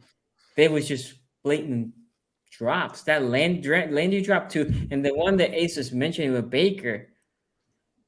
I thought Baker mistimed the jump. It could have been that he thought if he jumped higher or he would have jumped later, he would have get hammered. I know that's the sentiment out there that he just made a business decision, didn't want to get hit. Regardless, if you're that dude, right, a number one receiver, you do, especially at that moment in the game. You're not talking like a first quarter. You go all effort and try to make the catch. So I know a lot of Browns fans were down on Baker, and I don't think this is the game to be down on Baker. I actually think Baker played well. Yes, scoring 10 points is not great, but I felt like offensively the O-line wasn't great. The running game was not there. So the Steelers did a hell of a job to say, nah, you're not going to run against us. And then the receivers, they just dropped the ball. And what do you want Baker to do? To throw it to himself? I don't know. So I'm going to go. I think there's 3 super chats, and then Q or Tony, whoever wants to take it first. I'll take it first, and then I'll let Tony win the rest of it. Q, Stefanski's scare of interceptions. Passing attack was abysmal. Oh, we're going to get about it. We're going to talk about it, Dog Pound. Kevin Hayward Stefanski will be a topic of conversation. Hayward had himself a day. Got to give him credit. Not just a day. He's having a season. I mean, this guy is having the best season of his career at what is he, 32? No, he just signed a new contract last year. Man, incredible. I mean, this guy is like just an absolute monster. And you just hope with him, because there's no Alu on that defensive line. There's no Tuitt on the defensive line. He is getting up there in age. We saw him, his play did diminish down the stretch last year. You just hope that doesn't happen again, because if he can keep this up for a 17-game stretch, this is the best season of his career by far. Man, you would hate to be the guy on this show that said he was washed. Yeah. You'd hate to be the 2 guys on this show who decided to put the Steelers number 2 as their defensive line this year. Yeah. Yeah. You'd hate to be those 2 guys. So who could they be? Yeah. That guy's not having a good week this week, man. No, maybe not a good year. Browns run blocking was it's been up and down. Bad. And then Ryan here, and by the way, shout out to Soul Train, thank for the donation. Ryan Counter here, Q. Someone made a video of all the OBJ opportunities when he's wide open. It's over 11 minutes long. Yeah, I mean, like, you gotta be careful with stuff like that, though, sometimes, because people will just pause it and just be like, "Oh, see, it's open," but like, it's sometimes it's not that simple. But yeah, the thesis of that video, or the thesis of the ideal that Odell's washed and he's not getting open, that's not true. If Odell gets traded, he's gonna have not a Randy Moss like resurgence, but he will have a nice resurgence because he's still getting open. He's still very good at football. The Browns just refuse to target him, and I don't know what it is. I don't know. I'm just tired of it. But we'll get into it. We'll get into And then with this, we'll answer the guy's question. The diehard Barton here says, "Hey, Ace Boogie, huge fan of all your shows with Zim. Okay, like to hear from our AFC North through on 9-game sleds. Who he will beat / lose, and do we get into the playoffs?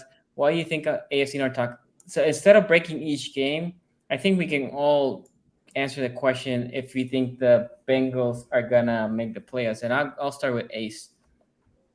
Yeah, I think the Bengals will make the playoffs. I don't think that that's too far out of the realm of possibility. There's still a lot left to play out, I think, in the AFC. Right now, you have to focus on Cleveland, and that is a big game because that would be the third game that you have so far in the division. You got to concentrate on those division wins. If you win your division, obviously that gets you to the playoffs. But I think you start there. But yeah, I think this team could go to the playoffs. I don't think that I was saying that before the season. I thought that they could be a really good team that would be a lot better than 4 or 5 wins. But I thought that next year was going to kind of be that playoff run. But I do think that this year they could easily go to the playoffs and make some noise. Q? You think They'll definitely be in the hunt till week 17. I don't know if they make the playoffs, but they'll be in the hunt till week 17.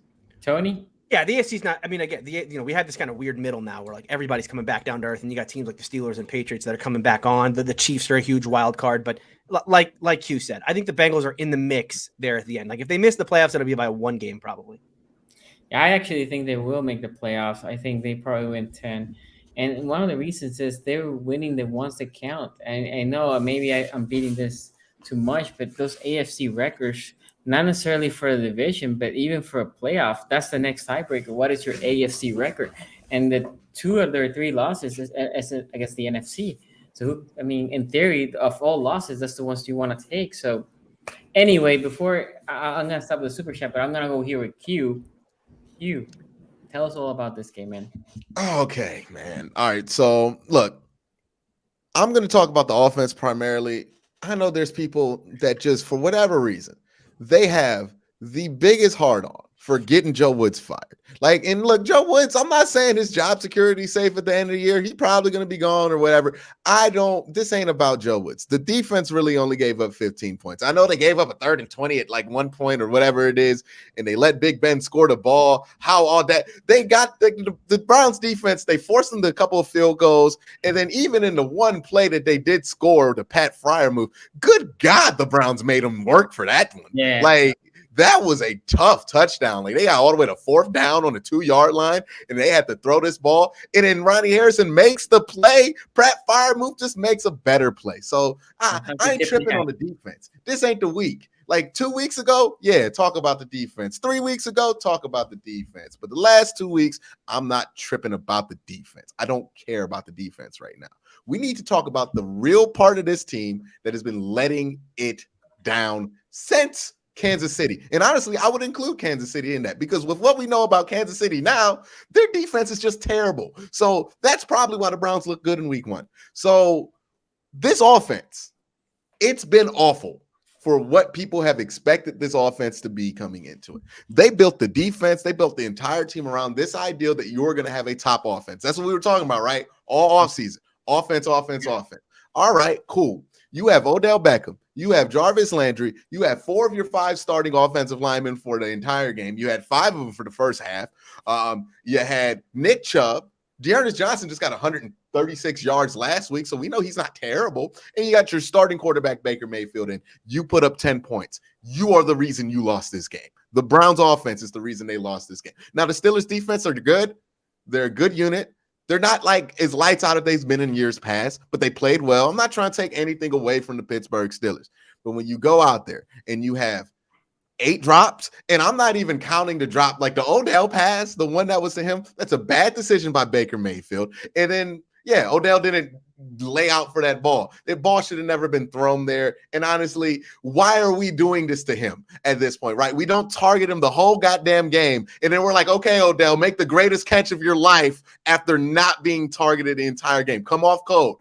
Of course he's not going to perform when you use him like that. The usage or non-usage of Odell Beckham, the lack of commitment to Odell Beckham makes no sense. If you are planning to not target him this year and not include him into this offense, why the hell didn't you just trade him in the offseason if that was the case? I thought I was under the assumption that you were going to try to use Odell Beckham in this offense. They have not used him at all. They don't even look his side. He's such a decoy. And it's at the point to where nobody even buys the decoy shit with him. They just cover him one-on-one. He gets open. We don't throw him the goddamn ball. So the whole Odell thing has become a mystery. It is a tool that the Browns are not capable of taking advantage of at this point. It ain't on Odell. I don't know if it's on Baker. Some of this is Baker, but it's just what it is with the whole Odell situation. Nick Chubb, 3.8 yards per carry. And I'm going to say something I don't really want to say, but like outside of maybe 2 quarters in LA, Nick Chubb has not been Nick Chubb.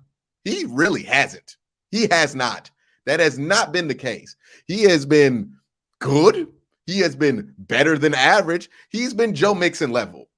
He has not been Nick Chubb level. There's not a shot at Bengals fans. Y'all know there's a difference between them 2 running backs, man. But when we talk about Nick Chubb as up there with Derrick Henry as the best running back in football, that ain't been who he's been all this season outside of maybe 2 quarters against the Chargers and a couple of plays here and there. But otherwise, you can't look me dead in the face and tell me that's been the same Nick Chubb that we've seen for the last 2 years. So he's been a disappointment. Offensive line, I don't care what the advanced numbers say. The offensive line has not been good. Every single time this team needs to block for 5 seconds, or not 5 seconds, for 3.5 seconds, or on a critical 3rd or 4th down, they give up a sack.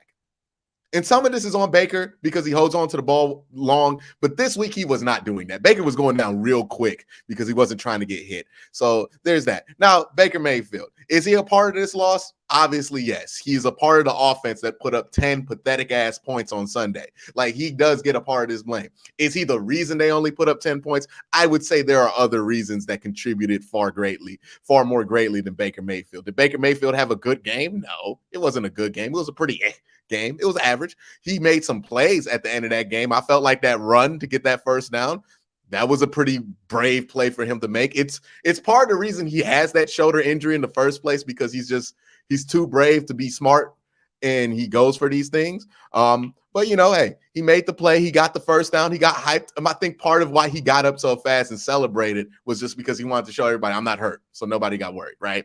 And so I get that, right? And if that were somebody on Pittsburgh, I'll be like, LOL. But, I get why you would do that. You want to encourage your teammates. It's a critical drive.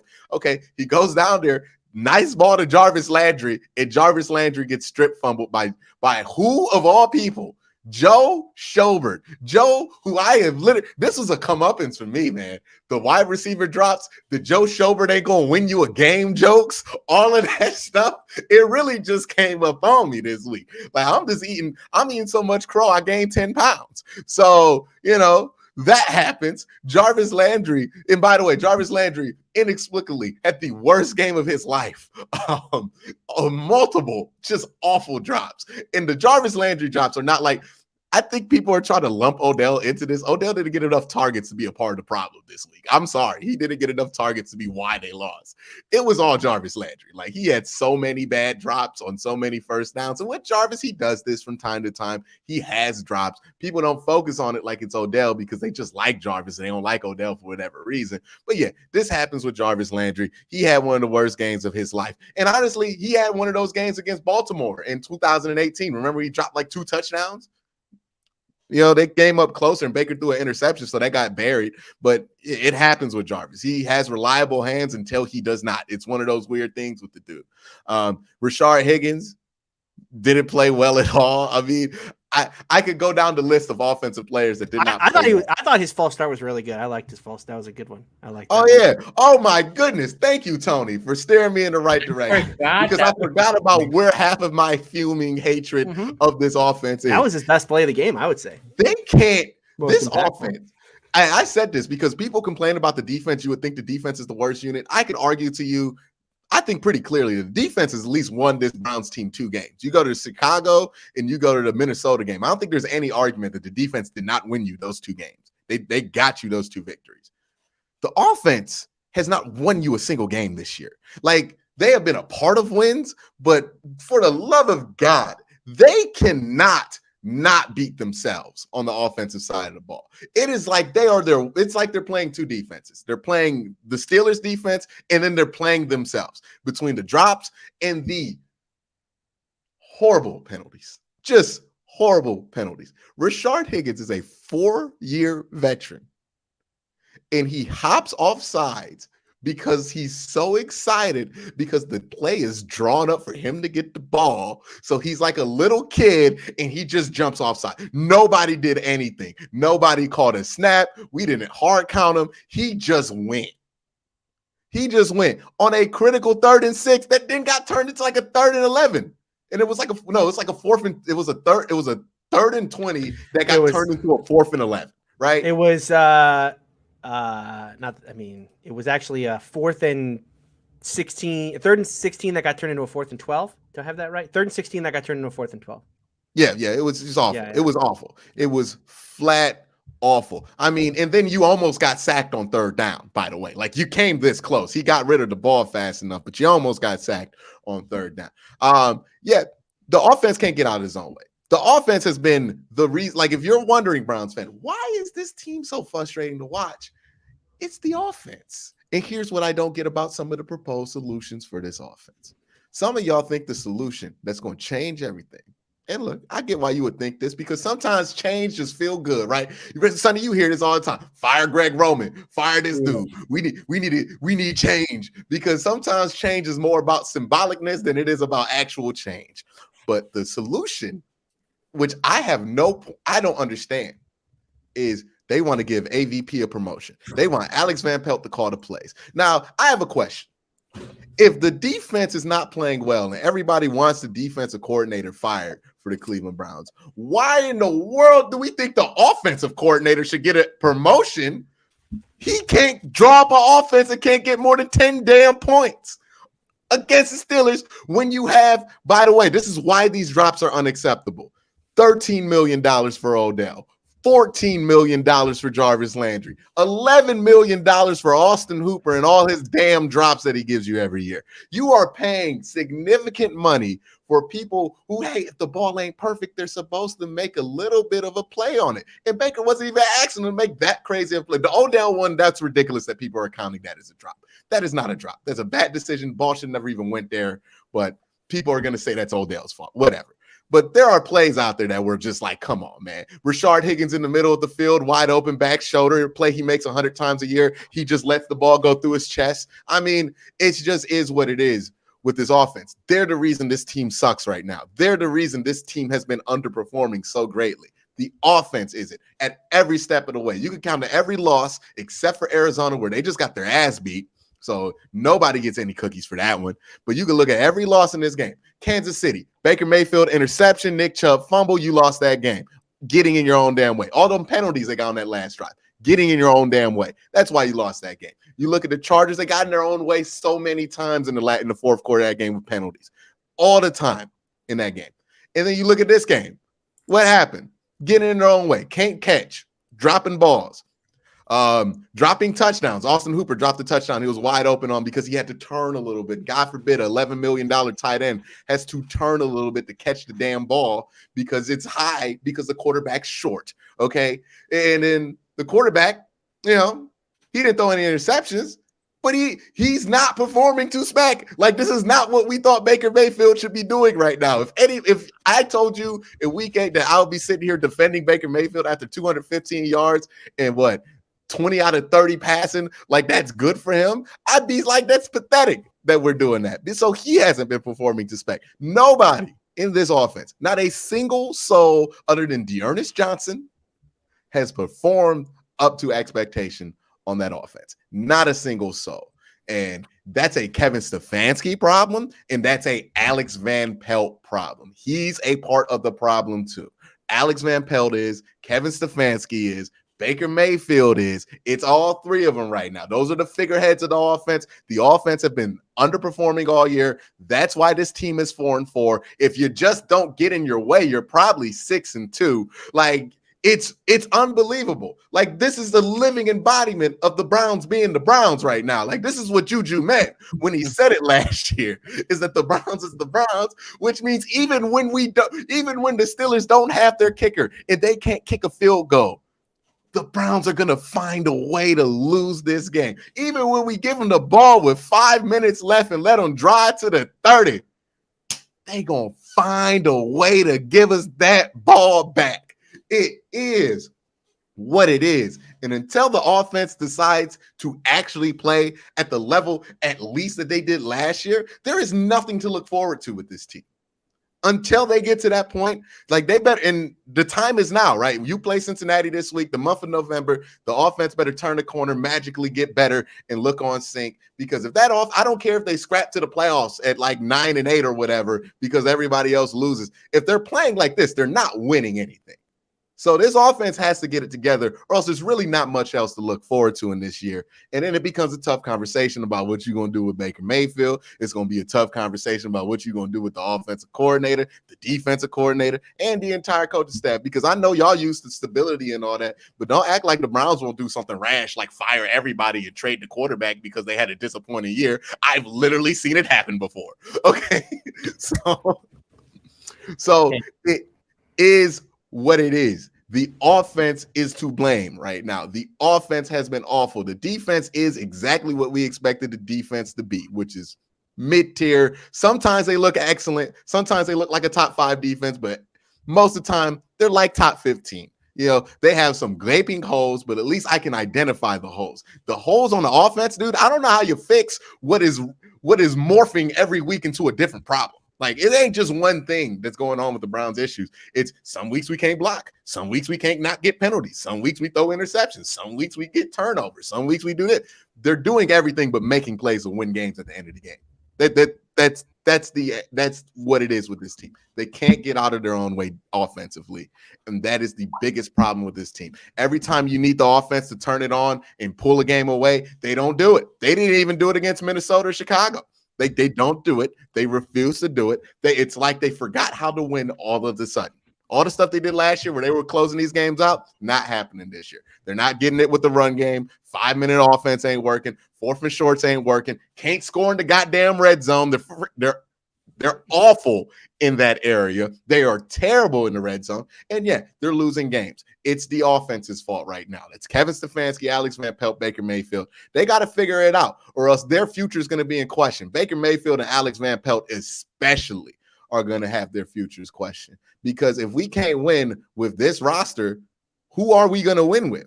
Right? Like, offensively, if we can't put up more than 10 points against the Pittsburgh Steelers, when you have all of those guys active for a game, honestly, who are you going to beat? What is the point of having all of that money on the offense if you ain't going to put up more than 10 points? So figure it out, because at this point, the offense is supposed to be what carries this team. It is killing this team. And that does not mean that the defense is playing well. I'm just saying the expectations for this defense weren't what it was for the offense. And the offense is this is like if the Ravens had a bad defense, but Lamar was playing bad. Lamar is going to be the reason you lose them, because that team built around Lamar Jackson. Yeah. So that is what it is. The offense has been awful. It's been disappointing. It's been 7 weeks and a quarter that they have done this. They have played 3 quarters of good offensive football this season.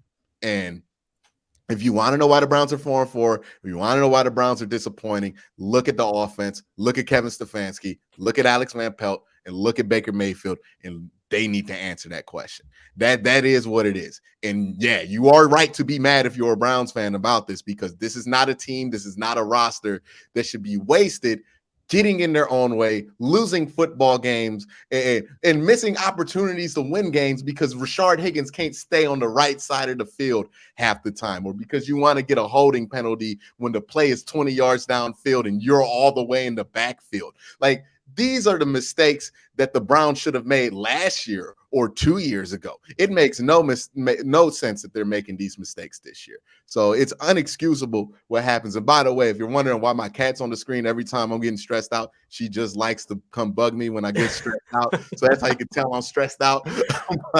Seen her a lot this year. Yeah, a little more than last year about this time. Yeah, Don't even- no, but it's just that's all I got to say about the Browns is that I know there's a lot to talk about on the defense side of the ball, whatever you want to do with the memes and everything, but the offense has to figure it out because if that offense continues to look like this, man, they're gonna be a mediocre 8-8 football team, and they're gonna have nothing, and they're gonna be very confused on what they're gonna do for next year because a lot of guys are coming off the books and a lot of guys who you ain't even using. What in the world is that $13 million for Odell going to be used for if you don't even target him and incorporate him in the game plan? What is the point? Honestly, like, what is the point of having him on the field? He's a decoy you don't even throw the ball to. Like, you got to throw the ball to the decoy. He's getting less targets in this offense than John Ross did at the beginning of the season for the Bengals last year. Like, this is the level of ineptitude and uselessness that they have diverted this man to. And at this point, for Odell's sake, I want him to get traded just so he doesn't have to continue to be underutilized to this extent because it's criminal that they're not giving this dude targets. It's criminal that Jarvis Landry out here fumbling and dropping the ball all damn game, and you still going to Jarvis Landry, even though Odell's right there because you think he might drop the ball. Jarvis done fumbled and dropped the ball like 8 times this game. So it is what it is. It's just bad, awful, terrible football. It's on the offensive side of the ball. It's always sloppy, and it's been this way for 7 weeks and a quarter, and that's why they suck. Shout out to the Pittsburgh Steelers. They took advantage. They won a game without a kicker, and boy, did the Steelers try to give you this game at some point. Like, the Steelers did not play a perfect game to get to this point. They just took what the Browns gave them, which was a win. And I'm not trying to say that to say that the Steelers lucked out, but I'm just saying when the Browns come out there and play this awful, of course the other team's going to win. I don't care where you're playing. They would have lost to the Jets this week. They would have got blown out by the Jets this week. Let me get to some super chats, and hopefully I don't miss anybody. Wesley here says Browns will be back.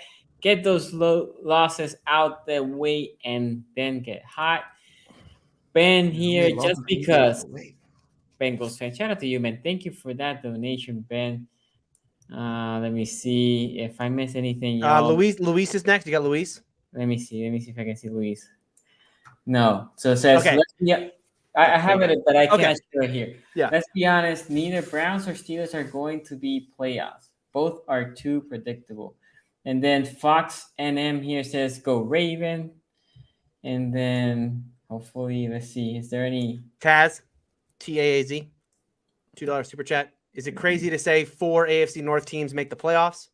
The what? Playoffs? We're talking about the Browns is making the playoffs right now? Where Taz they put up right 10 now. points. We talk about playoffs? Playoffs. I just hope we can win a game. I just hope we beat Cincinnati at this point. And then G-Rooks. Yeah, Jarrell. Yep. Okay, it says Browns should trade for Cortland Sutton somehow. What? That would involve trading Odell out of the team. For Cortland Sutton? Because we need another corner that can't, you know what I mean? And then here, Tony R says the defense has given us 2-3 wins we have.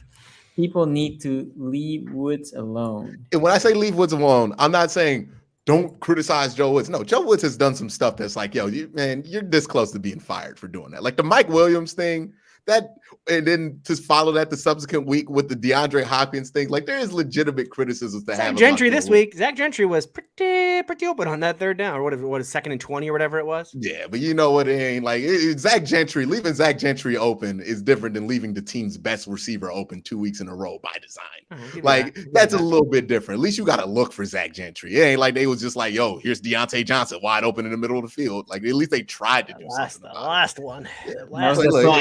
He's going to be evaluated at the end of the year. It was just good design. Yeah, Joe Woods, he's going to be evaluated at the end of the year, and he's not beyond criticism. I'm not trying to make it seem like that, and I'm not the one person that's not going to criticize Joe Woods. I've been critical of him for a while now, but it's like, come on, man. We can't look at the offense playing like this for the last 7 weeks, putting up 10 points, all healthy, and then point the finger at the defense that lost John Johnson, don't have JOK, and who else they lose in that game? Oh, Denzel Ward in that game. Like, come on, man. Defense, they ain't the reason you lost that game. This is on the offense, and the whole season, honestly, has been on the offense for the most part. Okay, here, Tony says, Hunt led the team in rec yards, not a wide receiver or tight end. And then Fox and M, bro, my team has to play the Rams. Talk about Bond. Von ain't even that good no more. Yeah, I don't know. I mean, Von Miller's still a decent player, but I don't know that he's as good as. Is he better than what the Rams had at edge last year? Well, definitely better. Definitely with the better than what they have now. Yeah, Okay. last year pretty much. This Before- pretty much before evens I- them up with last year. Before I throw it to Tony, Ace, you have to go, man. Yeah, I gotta head out and get the kids something to eat real quick for dinner. All good. But appreciate you guys, and I will catch you guys on the next one. It's gonna be a good one, Quincy. Don't lose that one. Little Friday show, little Friday action. It's gonna be a lot of action on that Friday. It's gonna be a Friday night smackdown. Tony, tell me what happened in this game. Well, I think Quincy hit the nail on the head on that. You know, Browns fans after this game have rightly said, "Oh, you know, the Browns blew it. You know, all the mistakes, the penalties, the drops, all of that." The Browns are the Browns. The Browns is the Browns. And I don't mean to say that in a glib way or like, oh, Juju was right. I mean that this franchise, the Cleveland Browns, have been in their history a mentally weak loser franchise. And that's the team we saw on Sunday. It should come as, why are we acting surprised today that in a game in which the mentally stronger team was going to win, that the Browns decided on every big moment of the game that they were going to like piss down their leg at every big moment of the football game? Like, are we really shocked today at the way the Browns played this football game? Should we really be shocked by that? Or was last year maybe just kind of an outlier season and the Browns are kind of back to being the Browns this year? I mean, look, I was as surprised as anyone at how bad the Browns played on Sunday, but you know, I thought, and by the way, cross off on your loser bingo card, Browns fans, cross off losing a close, low scoring game to a team without a kicker off your bingo card. That was a new one for you. I do come out of this game like with an appreciation for Mike Tomlin, and probably this comes because of the LSU stuff. But these games like this that he's able to win, these kind of, you know, he talks about throw style points out the window. Steeler football is going to be 60 minutes.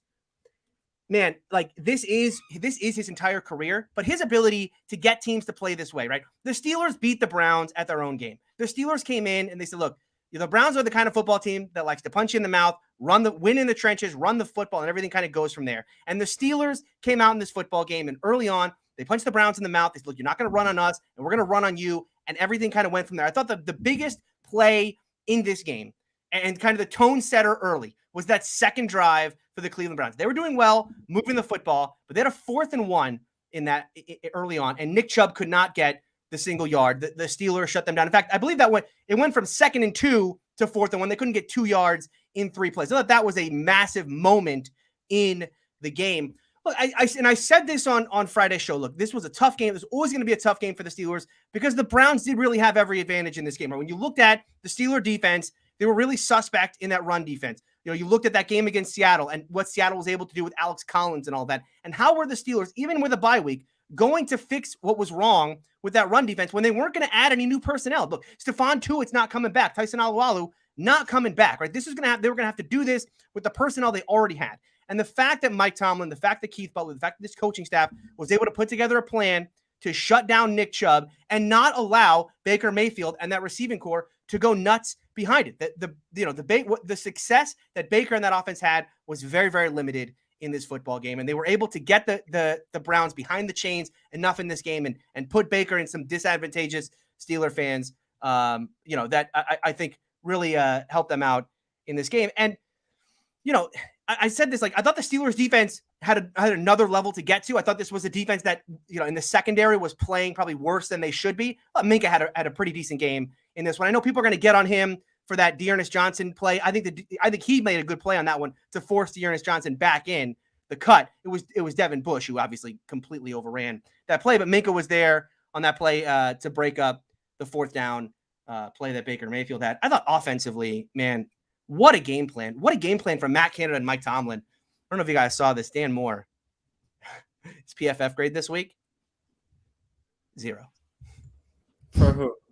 Dan Moore had a pass blocking grade of 0. Yeah, it was bad out there. 0. But it wasn't bad. See, this is the thing that, you know, people kept saying on Steelers Twitter. I mean, the first half of the game, Steelers Twitter's going nuts. Ben's going to get killed. They're going to get Ben killed. What are they doing? This is coaching malpractice. I can't believe they're doing this. But I said this all week last week. This whole Myles Garrett thing is way overrated. Look, the Steelers' plan forever now, for the last 2 years, has been get rid of the football, get rid of the ball, right? Quicker than a defender can get there, just get rid of the football. So you chip him, that's fine. You bring a running back in that's fine. But you remove options from Ben to read the defense and figure out where to go with the football. But the Steelers did a very good job in this game saying, no, we would rather have Pat Freiermuth out on a route. We would rather have Zach Gentry out on a route. We'd rather have Najee Harris out on a route than try to chip Myles Garrett so that Ben can hold the ball for 2.7 seconds rather than the 2.4, 2.5 that he's been playing with. And I thought that worked out really well. 10 of Ben's 22 completions in this game went to Najee Harris, Pat Freiermuth, Zach Gentry. And if you look at Ben's kind of spray chart on Next Gen Stats, this was the first time Ben all season really used the entirety of the field. The middle of the field finally got used in this game. A big part of that was the Steelers being able to get Freiermuth open and able to get Zach Gentry open over the middle of the field. There was a reel, by the way, Steeler fans going forward now, like Eric Ebron. I mean, it's a bit of addition by Ebron didn't play. And this is a good thing. I mean, this is an addition by subtraction situation with Eric Ebron in this offense. The less he's out there, the more effective this Steeler team is, because Ebron's not a good blocker. He's not reliable in the receiving game. Freiermuth obviously is a much better option there, and Gentry is a massively better blocker in those spots. And so, I would love to see the Steelers continue using those two. The Steelers running game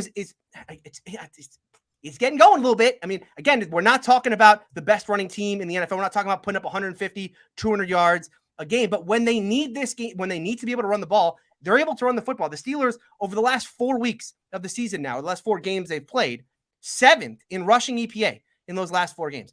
This offensive line has rapidly improved over the past 4 weeks. And that should be exciting for Steeler fans. Now, I know Steeler fans, we're all questioning right now, like, exactly how good is this Steelers team. 4-3 now. You beat the Browns. You beat the Browns in Cleveland. You won a dirty game like this. But how good are they really? Right? How good is this Steeler team really? I know there's some Steeler fans who want me to get on here today and say, hey, we're a game out of first. This team could win the division. Boy, I don't know if I'm ready to go there yet. But I will say this. I'm really encouraged by what I've seen specifically in this offense and specifically with this offensive line.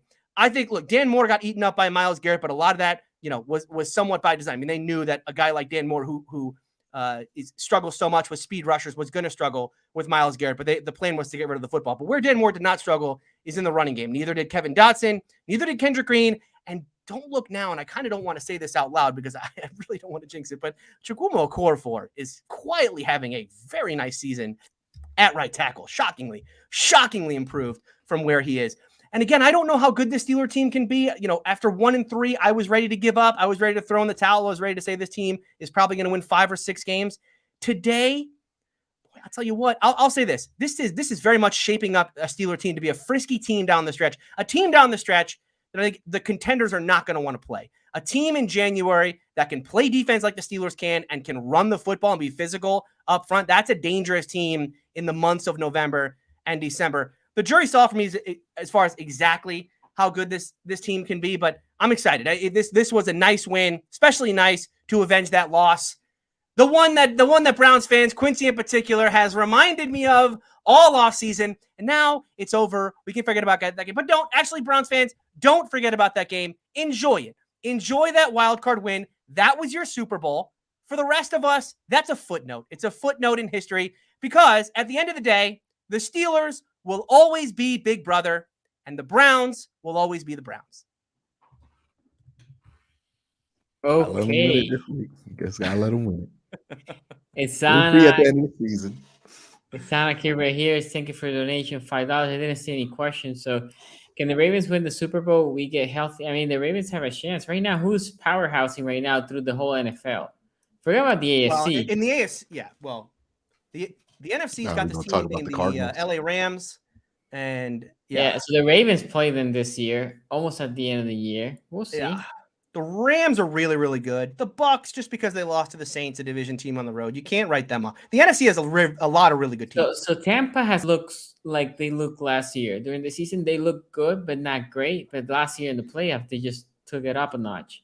So that's the question: can they take it up a notch? Right? Yeah. Well, I mean, can Tom Brady kick it up a notch in the playoffs? Are we asking that in 2021? I agree, but remember, I guess my point is it wasn't only the offense; the defense also elevated, right, during that playoff run. So, yeah. Anyway, I think that's it with Super Chats. So, guys, thank you. It's been a great one. Make sure you like, subscribe to the channel. Also, if you're watching the replay, make a comment. Even if the comment is saying, I'm here as a Bengals fan, I'm here as a Raven, I'm here as a whatever. Make sure you do it. Thank you for coming. Thank you for everything. We'll see you next time on Friday. Have a good one. Have you ever felt? The pump fake. Are you listening? That's intercepted by Wilson. Ball's out. Oh, look, ball is